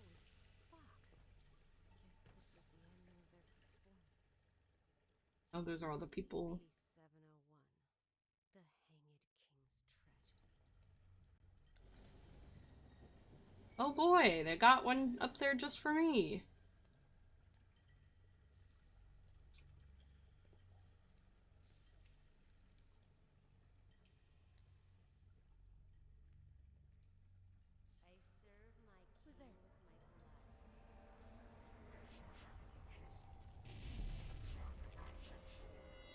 Oh, this is the ambassador.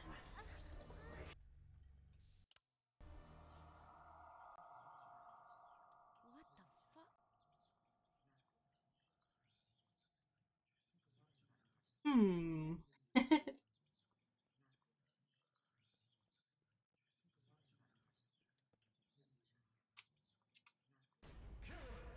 Sacrifice his head and seek redemption with his blood. Kill him! Kill him! A despicable usurper does not deserve the glorious crown! It's interesting that they changed the script a little bit. And now we're on the... It's the goddamn cognito hazard again. I need to leave right now.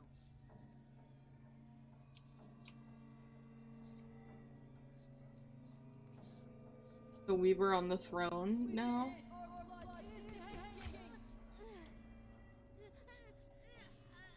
Ooh. We have been stabbed.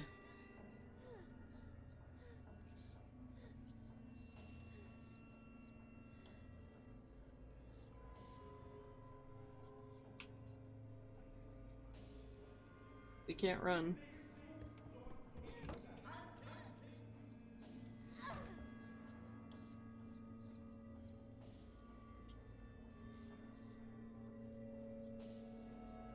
Oh man, I saw that one coming. I was like, maybe we go a little to the left and avoid that guy.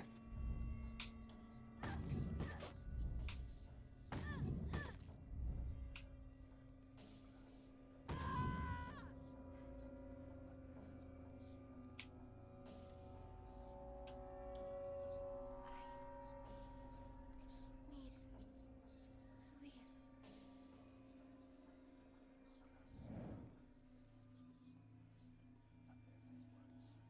Damn it. Uh-oh.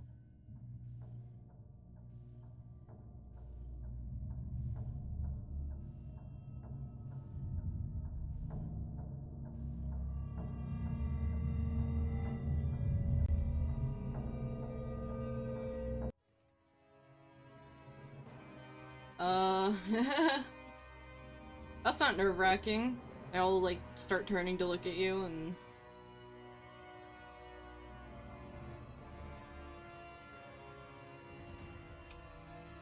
What, now we stab the guy? With my blood, I serve my king.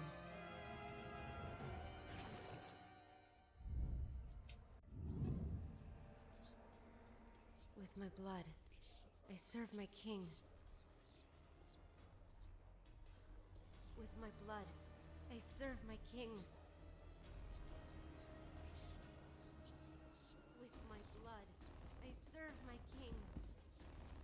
With my blood, I serve my king. With my blood, I serve my king. With my blood, I serve my king.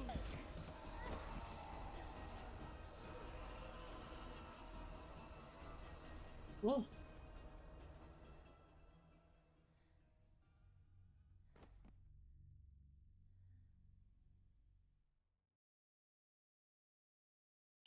Her condition is unstable.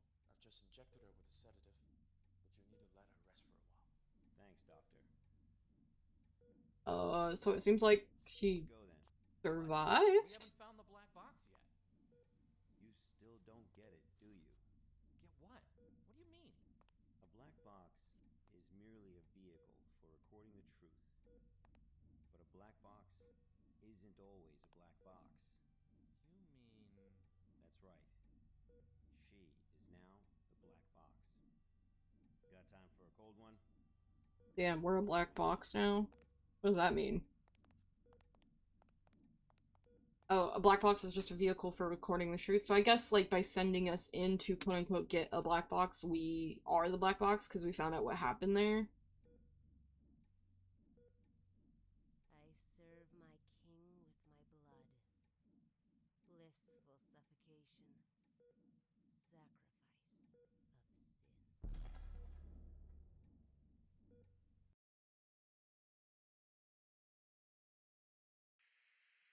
The black box has been properly contained at Site 105 and pending further investigation. Above is the full record of the inquiry. Okay. So...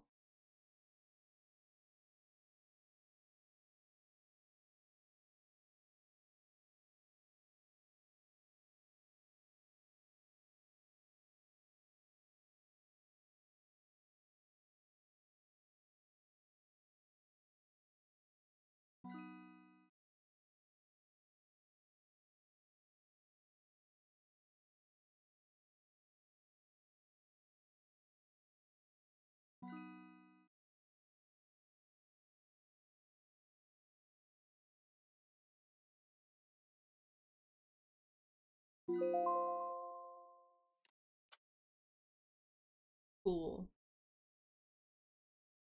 I did it. That was the first mission. I was a bit confused at first, but I got over it. Good. I have to admit, you're no worse than I expected. How about taco night for celebration? So...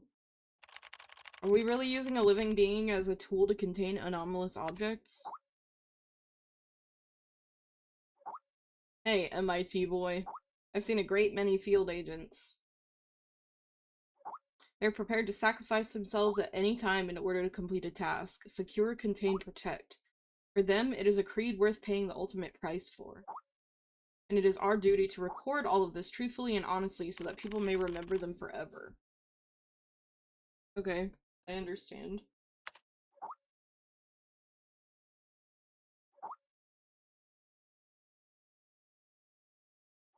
You completed your first mission, we should celebrate. How about going for a drink? That sounds cool, but I can't drink too much. How about a taco? Stuart really wants tacos. To celebrate the completion of my first ever mission, my colleagues threw a small party. It started to grow on me, my colleagues in this place. I started to enjoy all of it. Maybe it was the drinking. I dreamt I was lost in a strange cave. It was dark and damp and smelled of decay, and in the depths of the darkness, I saw at all times 2 red dots monitoring my every move. What a strange dream. Tequila is too strong of a drink. I need an espresso to sober me up.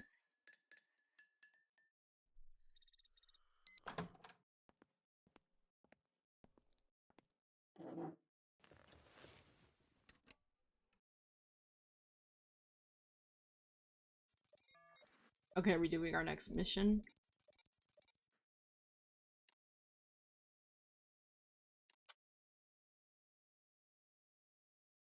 Okay, object is an irregular clay pot with a height of 23 centimeters and a diameter of 28 centimeters. Don't be fooled by its appearance. It is an organism, a womb. Yes, an earthen womb. SCP-660 may be safely stored in a standard safe deposit box, provided its mouth remains covered with an inert perspex disc, sealed with tamper-proof tape. Log of tests involving human experimentation with SCP-660. Skin flap harvested from the left thigh of the cadaver. Donor was healthy in all respects prior to death. Tissue sample left in SCP-660 for 2 months duration. Daily biopsies indicate viability of samples. Cell samples taken from tissue graft are cultured in vitro, revealing a predisposition toward precancerous and cancerous growth.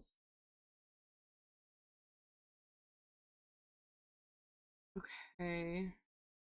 So they put the tissue inside the womb and then grafted it on someone with 2nd and 3rd degree burns. The anomaly testing record had no contradictions with SCP-660. Tissue graft takes without complication, healing according to usual steps of adherence, serum inhibition, and revascularization. As is common with severe burn cases, the compromised skin barrier led to infection and eventual fatal septic shock. So they're testing using this as, like, to grow, like, skin cells or, like... Oop! Thank you, Exia, for watering your tree! Thank you. Okay. Big stretch.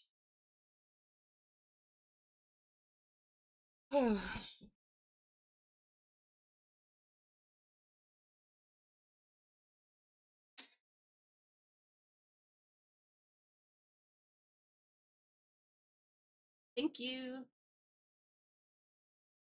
There we go. Thank you again, Exia. You're so sweet. Next lab report. They put a D-class inmate into 660.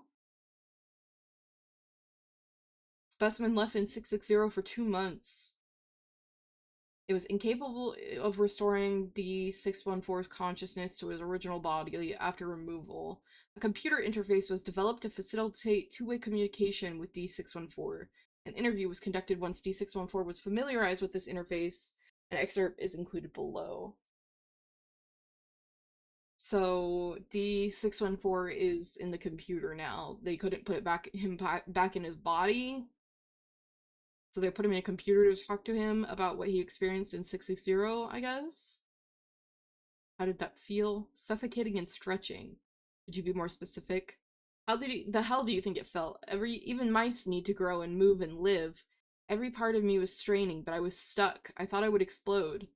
Full contents of the interview are classified. An autopsy revealed precancerous growth throughout the mouse's body. Wait, so they put D614 into sample condition live member of Mus musculus house mouse. Oh, okay. So they put the consciousness of this guy into a mouse and then put the mouse inside SCP-660.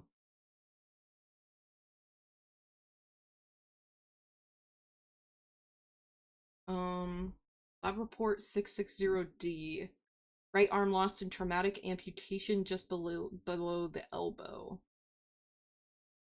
D778 was severely injured in an incident involving a different SCP. Lost limb recovered as part of cleanup operation. Subject would not have survived immediate reattachment surgery due to other injuries involving severe vascular compromise. Severed extremity preserved in SCP-660 in bid to preserve tissue viability. Right arm successfully reattached to previous owner. Subject reports return of sensation in fingers of right hand. Contrary to poor prognosis due to severe tissue avulsion and nerve damage sustained at initial injury. Biopsy reveals little to no precancerous cell growth. Transplant ruled a tentative success. Okay. Human testing was SCP-660 is suspended due to the sudden death of D778 from teratoma with malignant transformation. I've seen fetus before, but I've never had one try to grab my probe during an autopsy. As of today, SCP-661 has been neutralized. SCP-660 no longer exhibits any other forms or shapes. It's been classified as safe by the Foundation. Research on SCP-661 will be transferred to the Reliquary Research Institute. So he was fine, but then all of a sudden got like a shit ton of cancer because of SCP-660. Oh.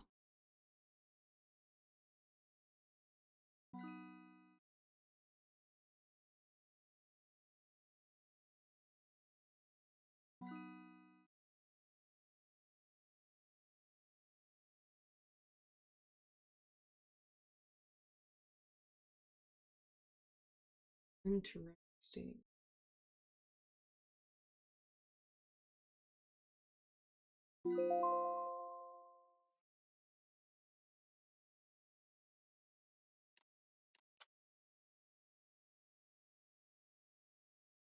Oh, SCP-143. So, trees were grown on site from saplings obtained from parent plants located in Nara Prefecture, Japan in 1905. Inki no Kodachi. Bladewood Grove. The original trees are still in Japan. However, the government has denied all existence of the trees, and any products made from them are kept within the country. So, We're collecting petals dropped by the trees the previous day when a sudden gust picked up, shaking a good deal of the petals from the trees, blowing them around. Stayed that windy for the whole day. I'd set a clean crew, but it's still pretty windy and the odd petal is still falling. We'll have to pick up the remains when the wind dies down. Wait. What happens? You cannot stand beneath the trees unless wearing proper protective gear. Important, no one be within the containment area when SCP-143 begins to shed. However, after the shedding has concluded, the collection of fallen petals... Okay. So the petals are so hard that they hurt, like they cut you and hurt. Their edges are razor sharp. They can easily slice through flesh if mishandled. Ooh, it's a unique type of Sakura. They bear no fruit. Only known way of reproduction is by careful own root propagation. Huh.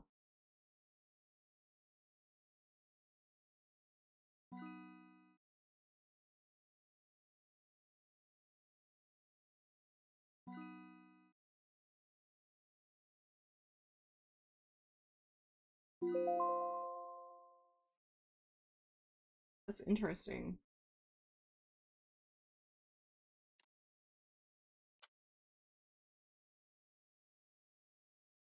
This one. SCP-261. Is a vending machine? The large black vending machine with no front glass panel and a small keypad on the right side. Magic vending machine. What does it do? It has a Coke Zero, Cheetos, Black, a single pack of caffeinated chewing gum, Yan Yan, a single Yan Yan cone with peach dipping frosting packaged in Japanese, Pepsi Dragon Twist, fruit flavor. Flavor identified as dragon fruit. Ooh, that sounds really good. PepsiCo does not produce this product. Darkside Cola, the Little Bakery 7 grain. Lemon clams. Diet Ghost. A can containing an instance of SCP-2107. That's funny. This marks the first time SCP-261 has vended another SCP object. Unknown. A bag filled with small multicolored pyramids. An aluminum box with a small glass window. Box is seamless. Muffled noises and scratching were heard for several seconds during the cooking process. Pressing the button causes the inside of the box to rapidly become superheated. Cooking the small animals alive. Oh no! There's like little round animals covered in fur, each with 3 small paws and a single large eye, and you cook them? Professor Kane volunteered to eat the animals, with no other researchers willing to do so. Taste described as crunchy and very spicy, with a small hint of beef.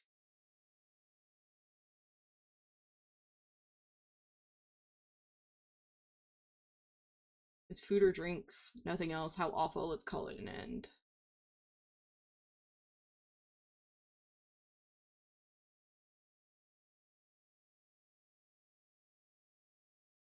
Okay, so it's just a vending machine that gives interesting things.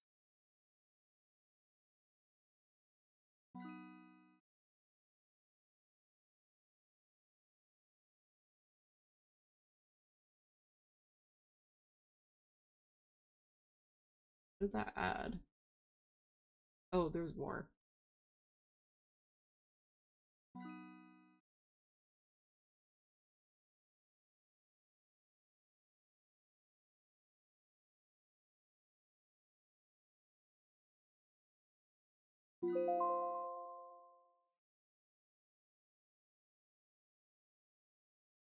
Ooh, it can operate with no external power supply, but operation in this state will cause unstable vending to occur more quickly than normal. SCP-261 will start to dispense bizarre items. While still food, their sustainability for human consumption is often non-existent. That's funny. It's just a funny vending machine.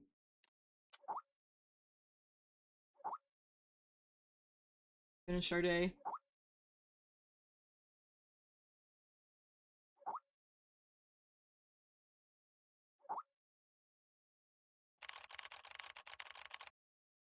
What are you talking about?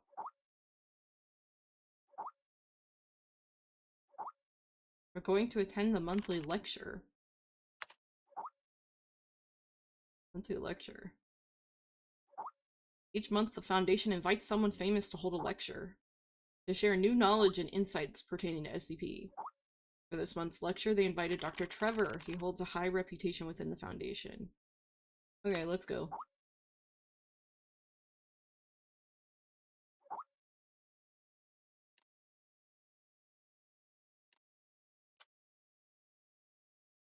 Daniel Trevor. Okay,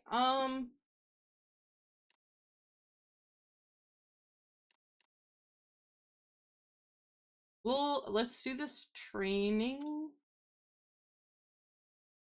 And then this might be the last thing we do. This game is interesting.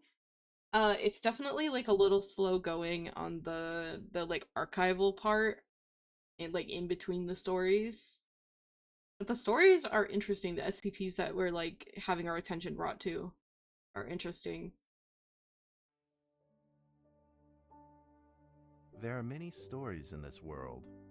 Some are read widely all over the world. Some are hidden in dust and known only by a handful of people. Today I'm going to tell you a story no one else has heard before. A real story of mystery and wonder and adventure. And then you too will become the guardian of this story. The story takes place in a world of long ago. The hero of our story is a little boy. His name is Daniel.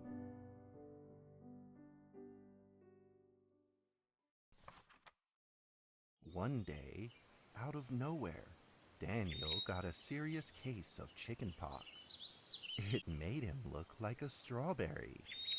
To make sure he didn't spread it to others, Mrs. Page, the principal, had him isolate in an attic.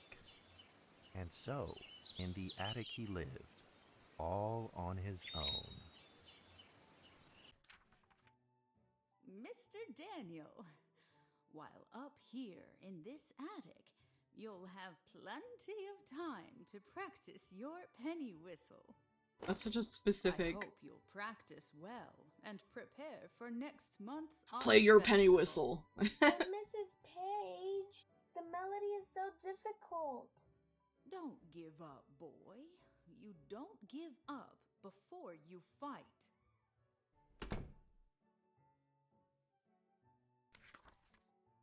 Daniel was reluctant at first, but he trusted Mrs. Page, and he knew he should listen. And so he practiced the penny whistle. Oh, wow, we're doing a rhythm game? Okay.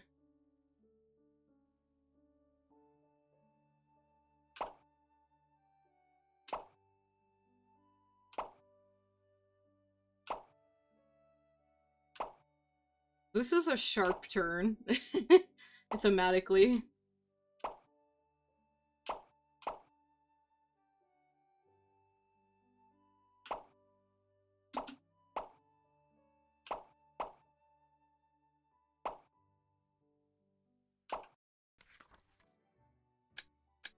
Suddenly, he heard some strange noises in the corner of the attic.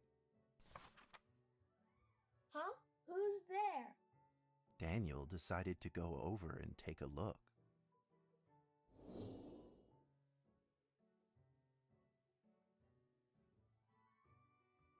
Oh, oh!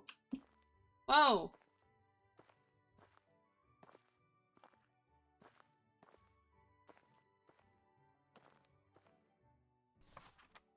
It was a mousetrap, and there Wait, was a is this red 1762? origami paper dragon inside of it. Oh my god, that's so sad. Is this SCP-1762 the box full of origami dragons? Daniel carefully removed it. It was marvelous and beautiful, The only problem was part of its wing was damaged. That's so But sad. I love Daniel found a way 1762. to repair it.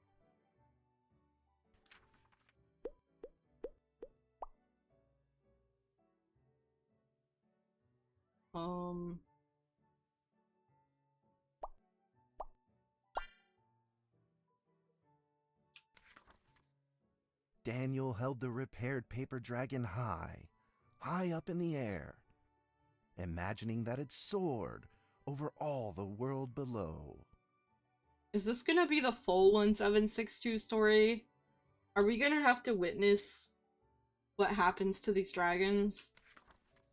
He played and played with the paper dragon.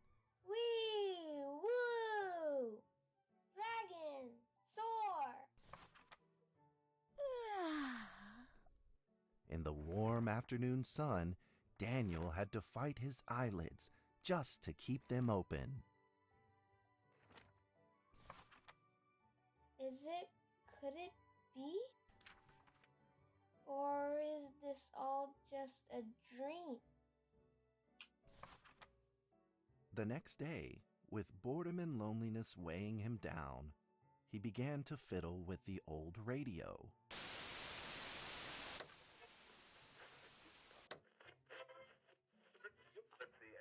Our town is located in the plains, where earthquakes are not particularly common. Although there are 17 fault zones around us, they are all inactive.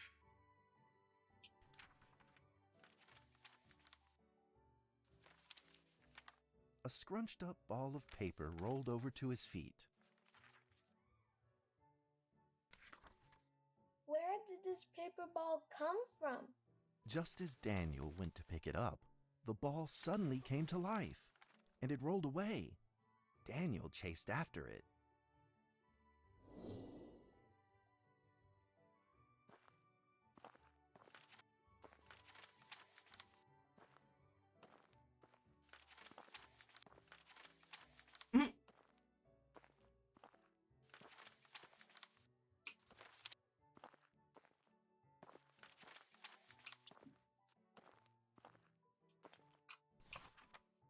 Just as he was about to seize the rolling paper ball, suddenly, terrible sparks erupted from it.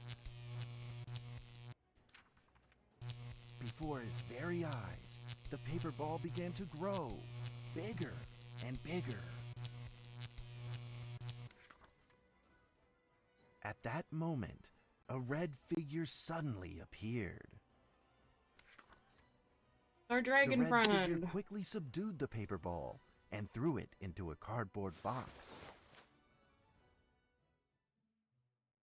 Daniel studied the red figure carefully. It had a sticker on its fluttering wing. It was the paper dragon.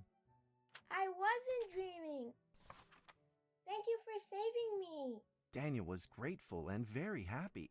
He walked closer to the paper dragon, but the paper dragon seemed timid and afraid and backed away. Just then, Daniel had an idea. He took out his penny whistle and slowly played a tune. Oh boy. More rhythm game.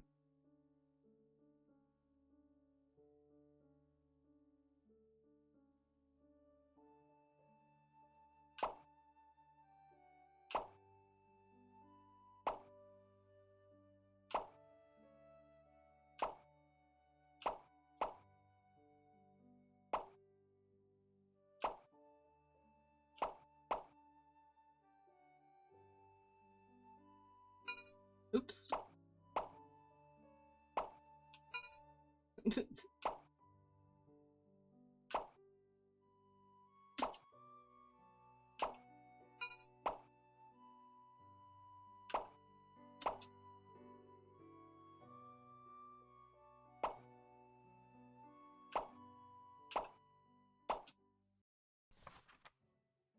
The paper dragon enjoyed the sound very much. It began to move along with the rhythm, flipping up and down in the air. Soon the two were playing and dancing, just like old friends.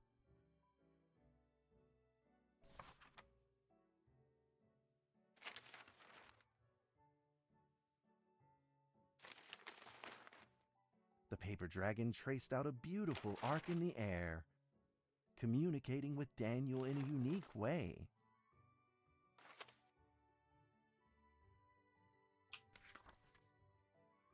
My cherished friend, after many long years, we finally meet again. Tell me, how has your family been? A great thank you for playing that music for me. I don't know why I didn't expect this to be the voice they give the dragon. Rhythm of that instrument. But we ought to take precautions, as the room is not stable. Do you still remember how the room works? You're welcome to visit any time.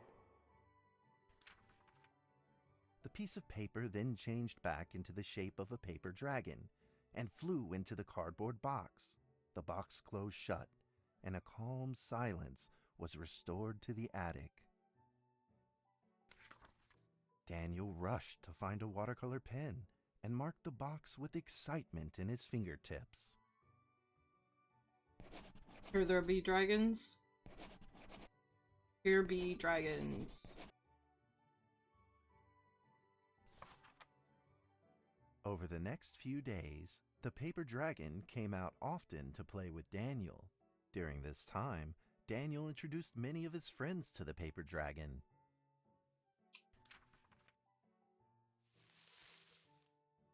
That cat's name is Mrs. Carter. Ever since I secretly fed her some fish for dinner, we've been good friends. That's Duke, Mrs. Jessica's pet. He doesn't like Rainy Day or Mrs. Carter. Only smoked sausages fit his taste. And now, we are friends too. My name is Daniel. What's your name? The paper dragon flapped its wings, as if it didn't understand him. Well, since you like the sound of the penny whistle so much, why don't I just call you Penny? I'll keep practicing to make it sound better. Daniel and Penny then played baseball together in the attic. Let's play cat. Holy shit, he's about to chuck a baseball at this dragon. This little piece of paper.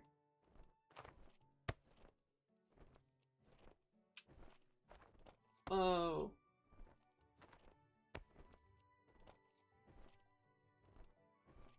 Sick.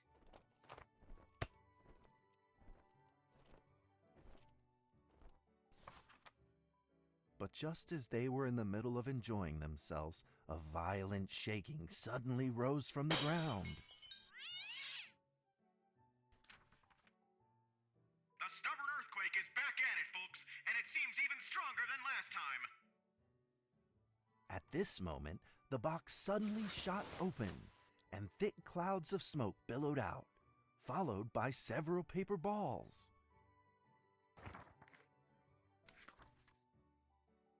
Penny attacked the paper balls without a moment's hesitation and promptly threw them back into the box.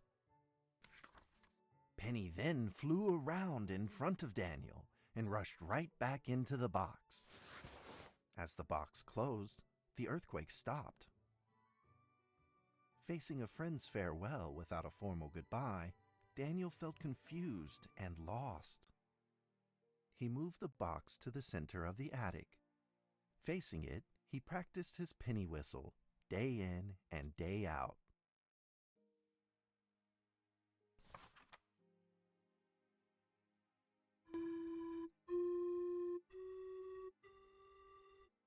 As the days went by, Daniel's playing became smoother.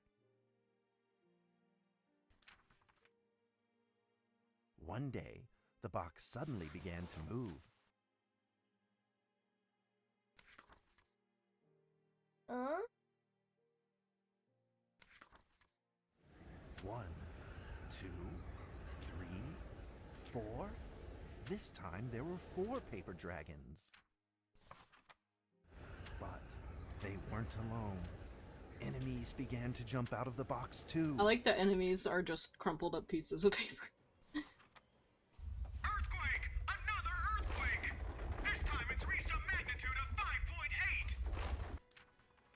that small attic, the 4 paper dragons fought fiercely against the paper balls.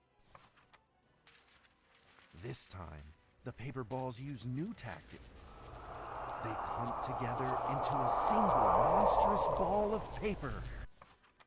It Holy began shit. to shoot strong bursts of electric sparks at the paper Really dragons big paper as ball. they flew through the air.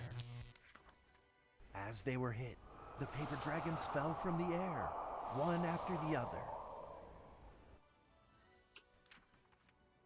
Seeing the injured paper dragons, Daniel felt very distressed and anxious. Just then, one of the paper dragons painfully started to fly and gathered the remainder of its power.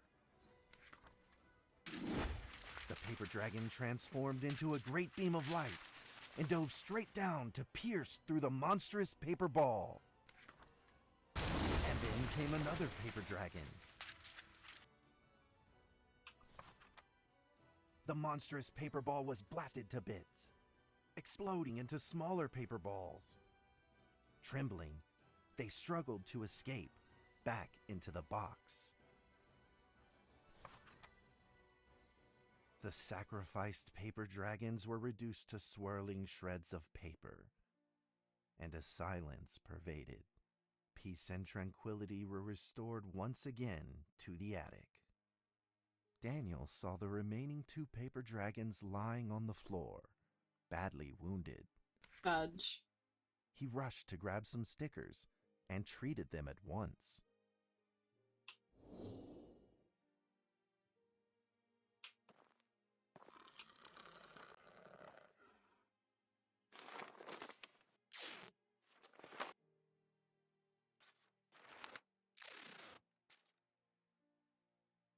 Did I fix you? Suddenly, countless paper dragons began to gush from the box. The 2 wounded paper dragons were repaired and began to fly. Like 2 colored threads, they merged with the other dragons, flying in unison. The dragons moved like a tide, flying freely through the attic.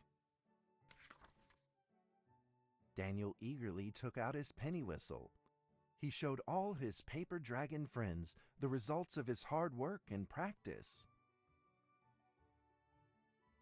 Oh boy, time to show them the result of our hard work.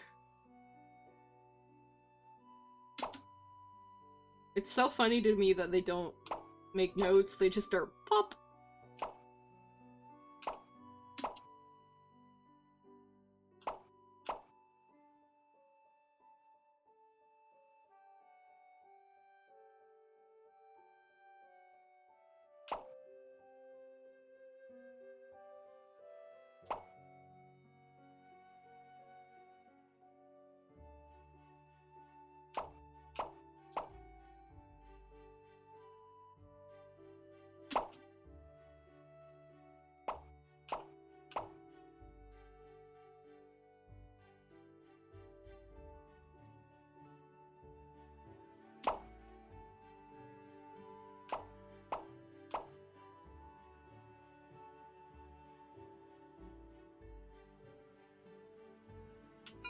Oops.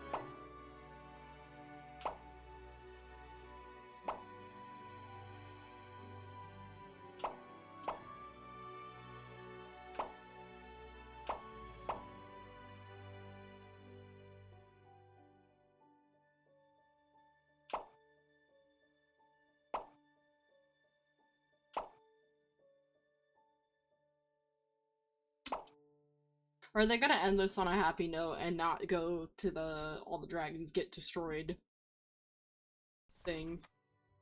In the sweet melody of his playing, Daniel felt himself enter into the world of dragons. A bunny.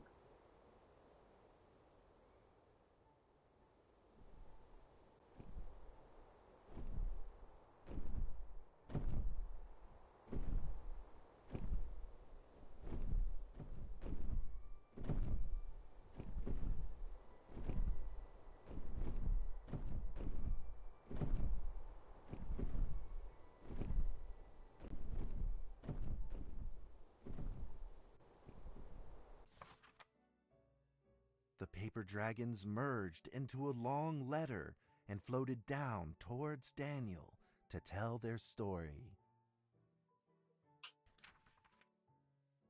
After the last war, the fantasy world enjoyed a long spell of peace and stability. But now, I like that all dragons just have that voice. they have launched ferocious attacks, trying to invade your world through the room. We are prepared to launch the final Damn, they are going all that way. Then we will have to destroy your room, for it is the last remaining entryway into your world. Please believe this farewell will only be temporary. We will not be apart forever, and we will never forget our eternal mission of protecting you.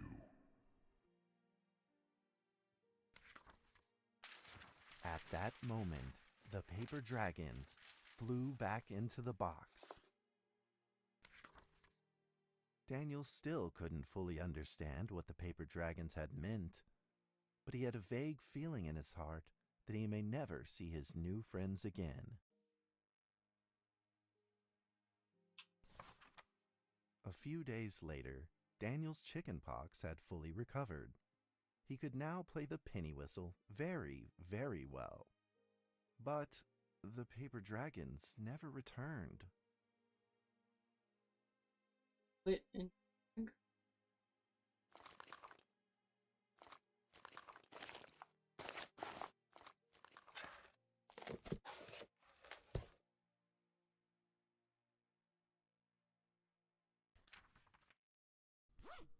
Maybe it was time to leave and move on.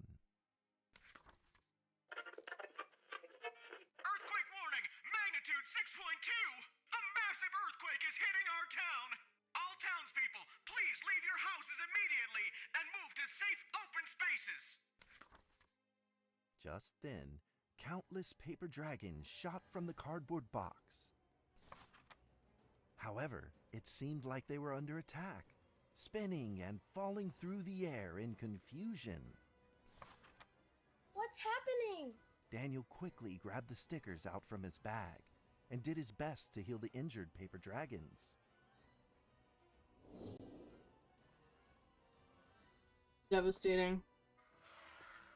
Okay, where... Nope, we're just watching them die repeatedly. Oh. Okay, did I save one?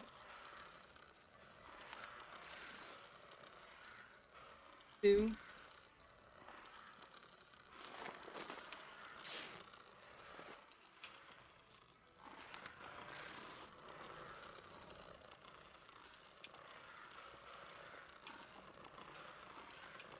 There's so many of them just dying. This is so sad. This is always like the saddest part of the story, is when all the like dragons are dying and then they disappear.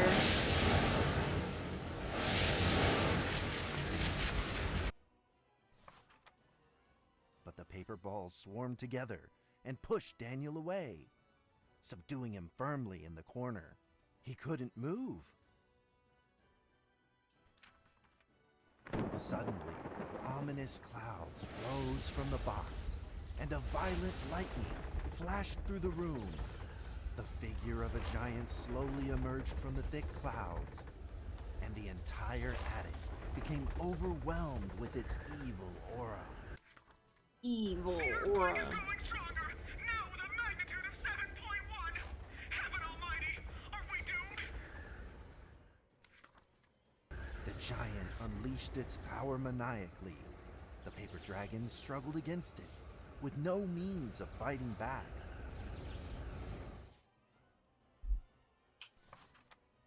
At this critical moment, two paper dragons shined brilliantly. Together, they heroically crashed their bodies into the giant. Daniel thought the giant had been defeated by the paper dragons, but soon he found that things would probably not be so simple. The giant's figure could still be seen in the thick smoke, looking evil and terrible. The attacks of the paper dragons had had no effect, and the giant had only grown stronger.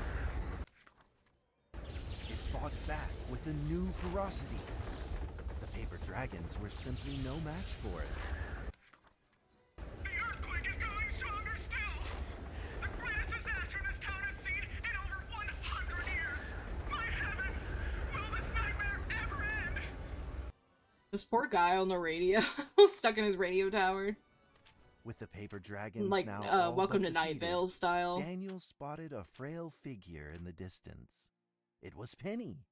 It flew gently in front of Daniel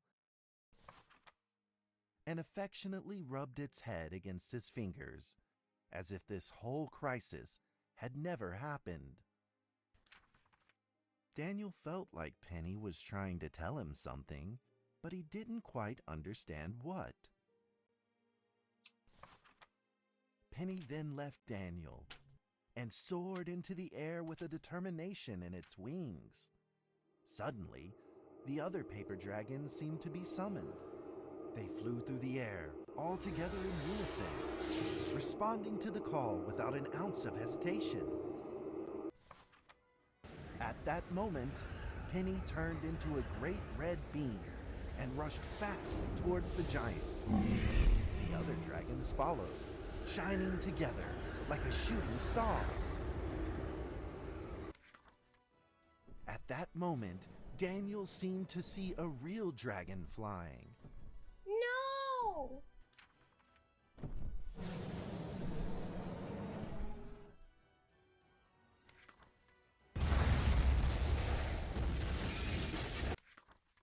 A huge explosion from the impact drowned out everything else in the attic. The attic rained down with countless pieces of paper, the leftover scraps of the paper dragons. So Daniel sad. wanted to collect all of the pieces. He thought he could still fix them.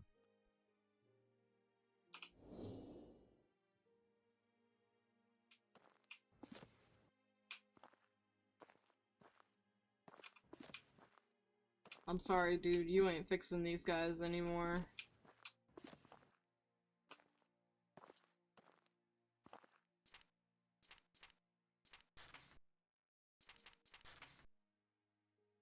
Oh no, it's Penny.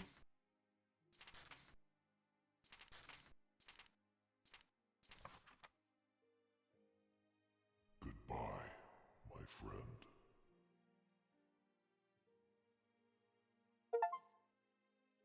Touching story, collected scraps and completed the final message.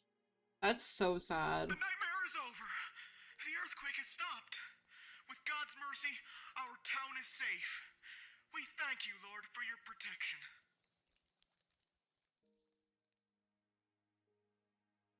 Is it gonna do the saddest part, though? A few days later, the art festival was held as scheduled. Daniel attended the show with his penny whistle.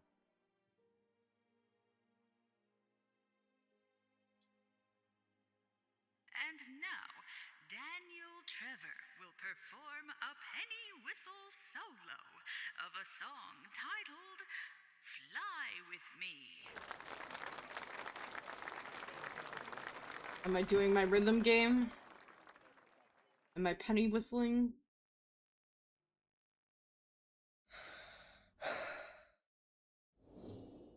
I am rhythm gaming.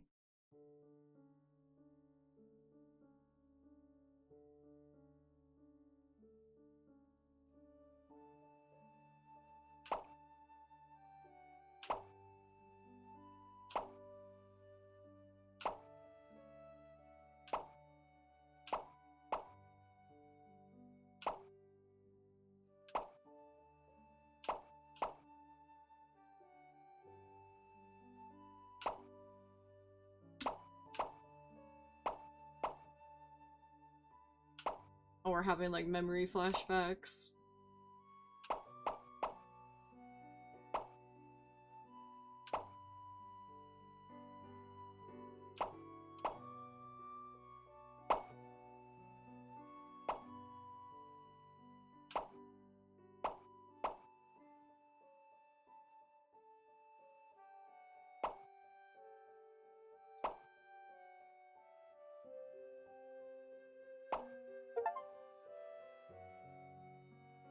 Score 5,000 or above in flute playing game.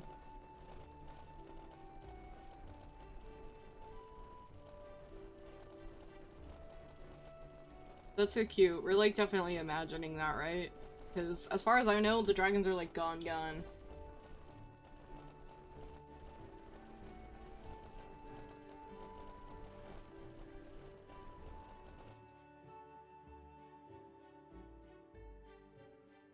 And that's how the story ends. Now, you might be wondering, what happened next? Are there still paper dragons in the world? Well, that's a difficult question to answer. But I believe that they are still protecting us somewhere in this world, just like they promised they would, forever, into eternity. Okay, they chose to give this a happy spin at the end. Because in the actual article, the SCP-1762 article, it has safe crossed out and says neutralized instead. And the where it says here be dragons on the box, the here B is like scribbled out and it actually says here were dragons, which is like the saddest part. That is like on the actual SCP page, it seems to be implied that the dragons are gone forever. Dragon soar.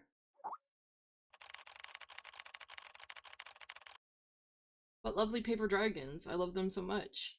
Me too, but what happened to those cute little ones? Thank you, Exia, for watering your tree.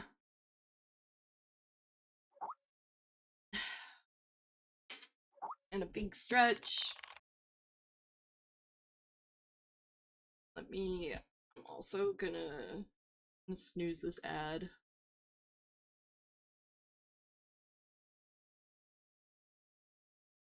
There. Big stretch.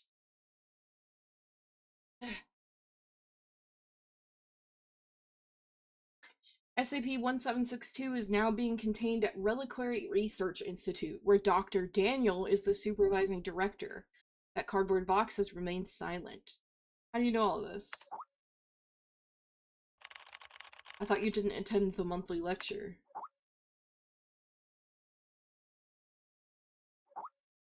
Under the direction of Dr. Trevor, Gent spent 2 years researching SCP-1762, so he knows far more than we do. Wow. I told you all that particular SCP didn't suit me. Come on, Gent. Really, imagining you tidying up files and piles of cute little fairy books is kind of adorable. Enough already, I'm getting back to work. I'm going to stress the point again. That particular SCP did not suit me. Been here a month now, and I'm entirely adjusted to the job. Though the content of my work is to simply process archive files, it's work that will never bore me. A few absurd jokes aside, most of the archives are really rather fascinating. I've been having hallucinations lately. I feel like someone is calling me, a voice low and uncertain. They seem to be trying to communicate with me, but I can't understand a single word they say. In fact, I had planned on seeing a doctor, but Zoe told me it was the typical rookie syndrome and would clear up in a few days. I certainly hope that's the case. Ooh. So we're starting to hallucinate. Maybe we're being affected by one of the SCPs.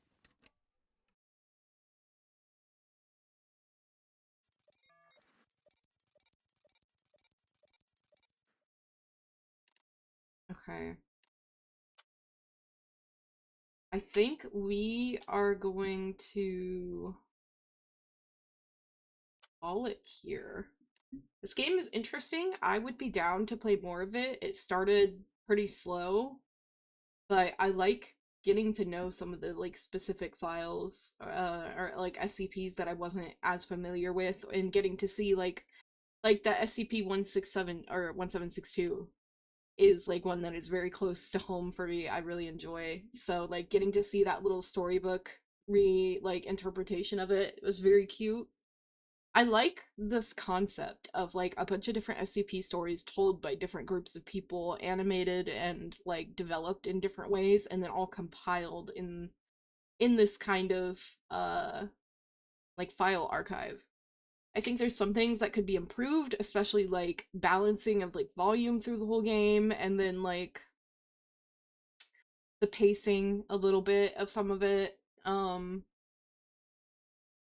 Which I don't know how much of that is up to the developers of the like the whole primary like game system, and how much of that was the individual developers of each story. But yeah, we might play this again next week. We might give this another little look. Because this is interesting, and I think it's getting more into like the meat of the game. Of we're getting more of the like the data and the the experiences of the stories, as opposed to at the beginning it was pretty slow going, just like the text chat, and then the first one a little bit. But yeah, I think we'll try this again. And let's see, what do we have tomorrow? Oh, tomorrow we're back in Little Witch in the Woods because it got an update a couple days ago, I think. So looking forward to that. I'm gonna go ahead and go main menu. Okay, each of these stages can be accessed and replayed through the files menu. Oh, see, this didn't pop up at first. So, how many files? Okay, we've done 3 of them, and there's 6 more. So we could do this for...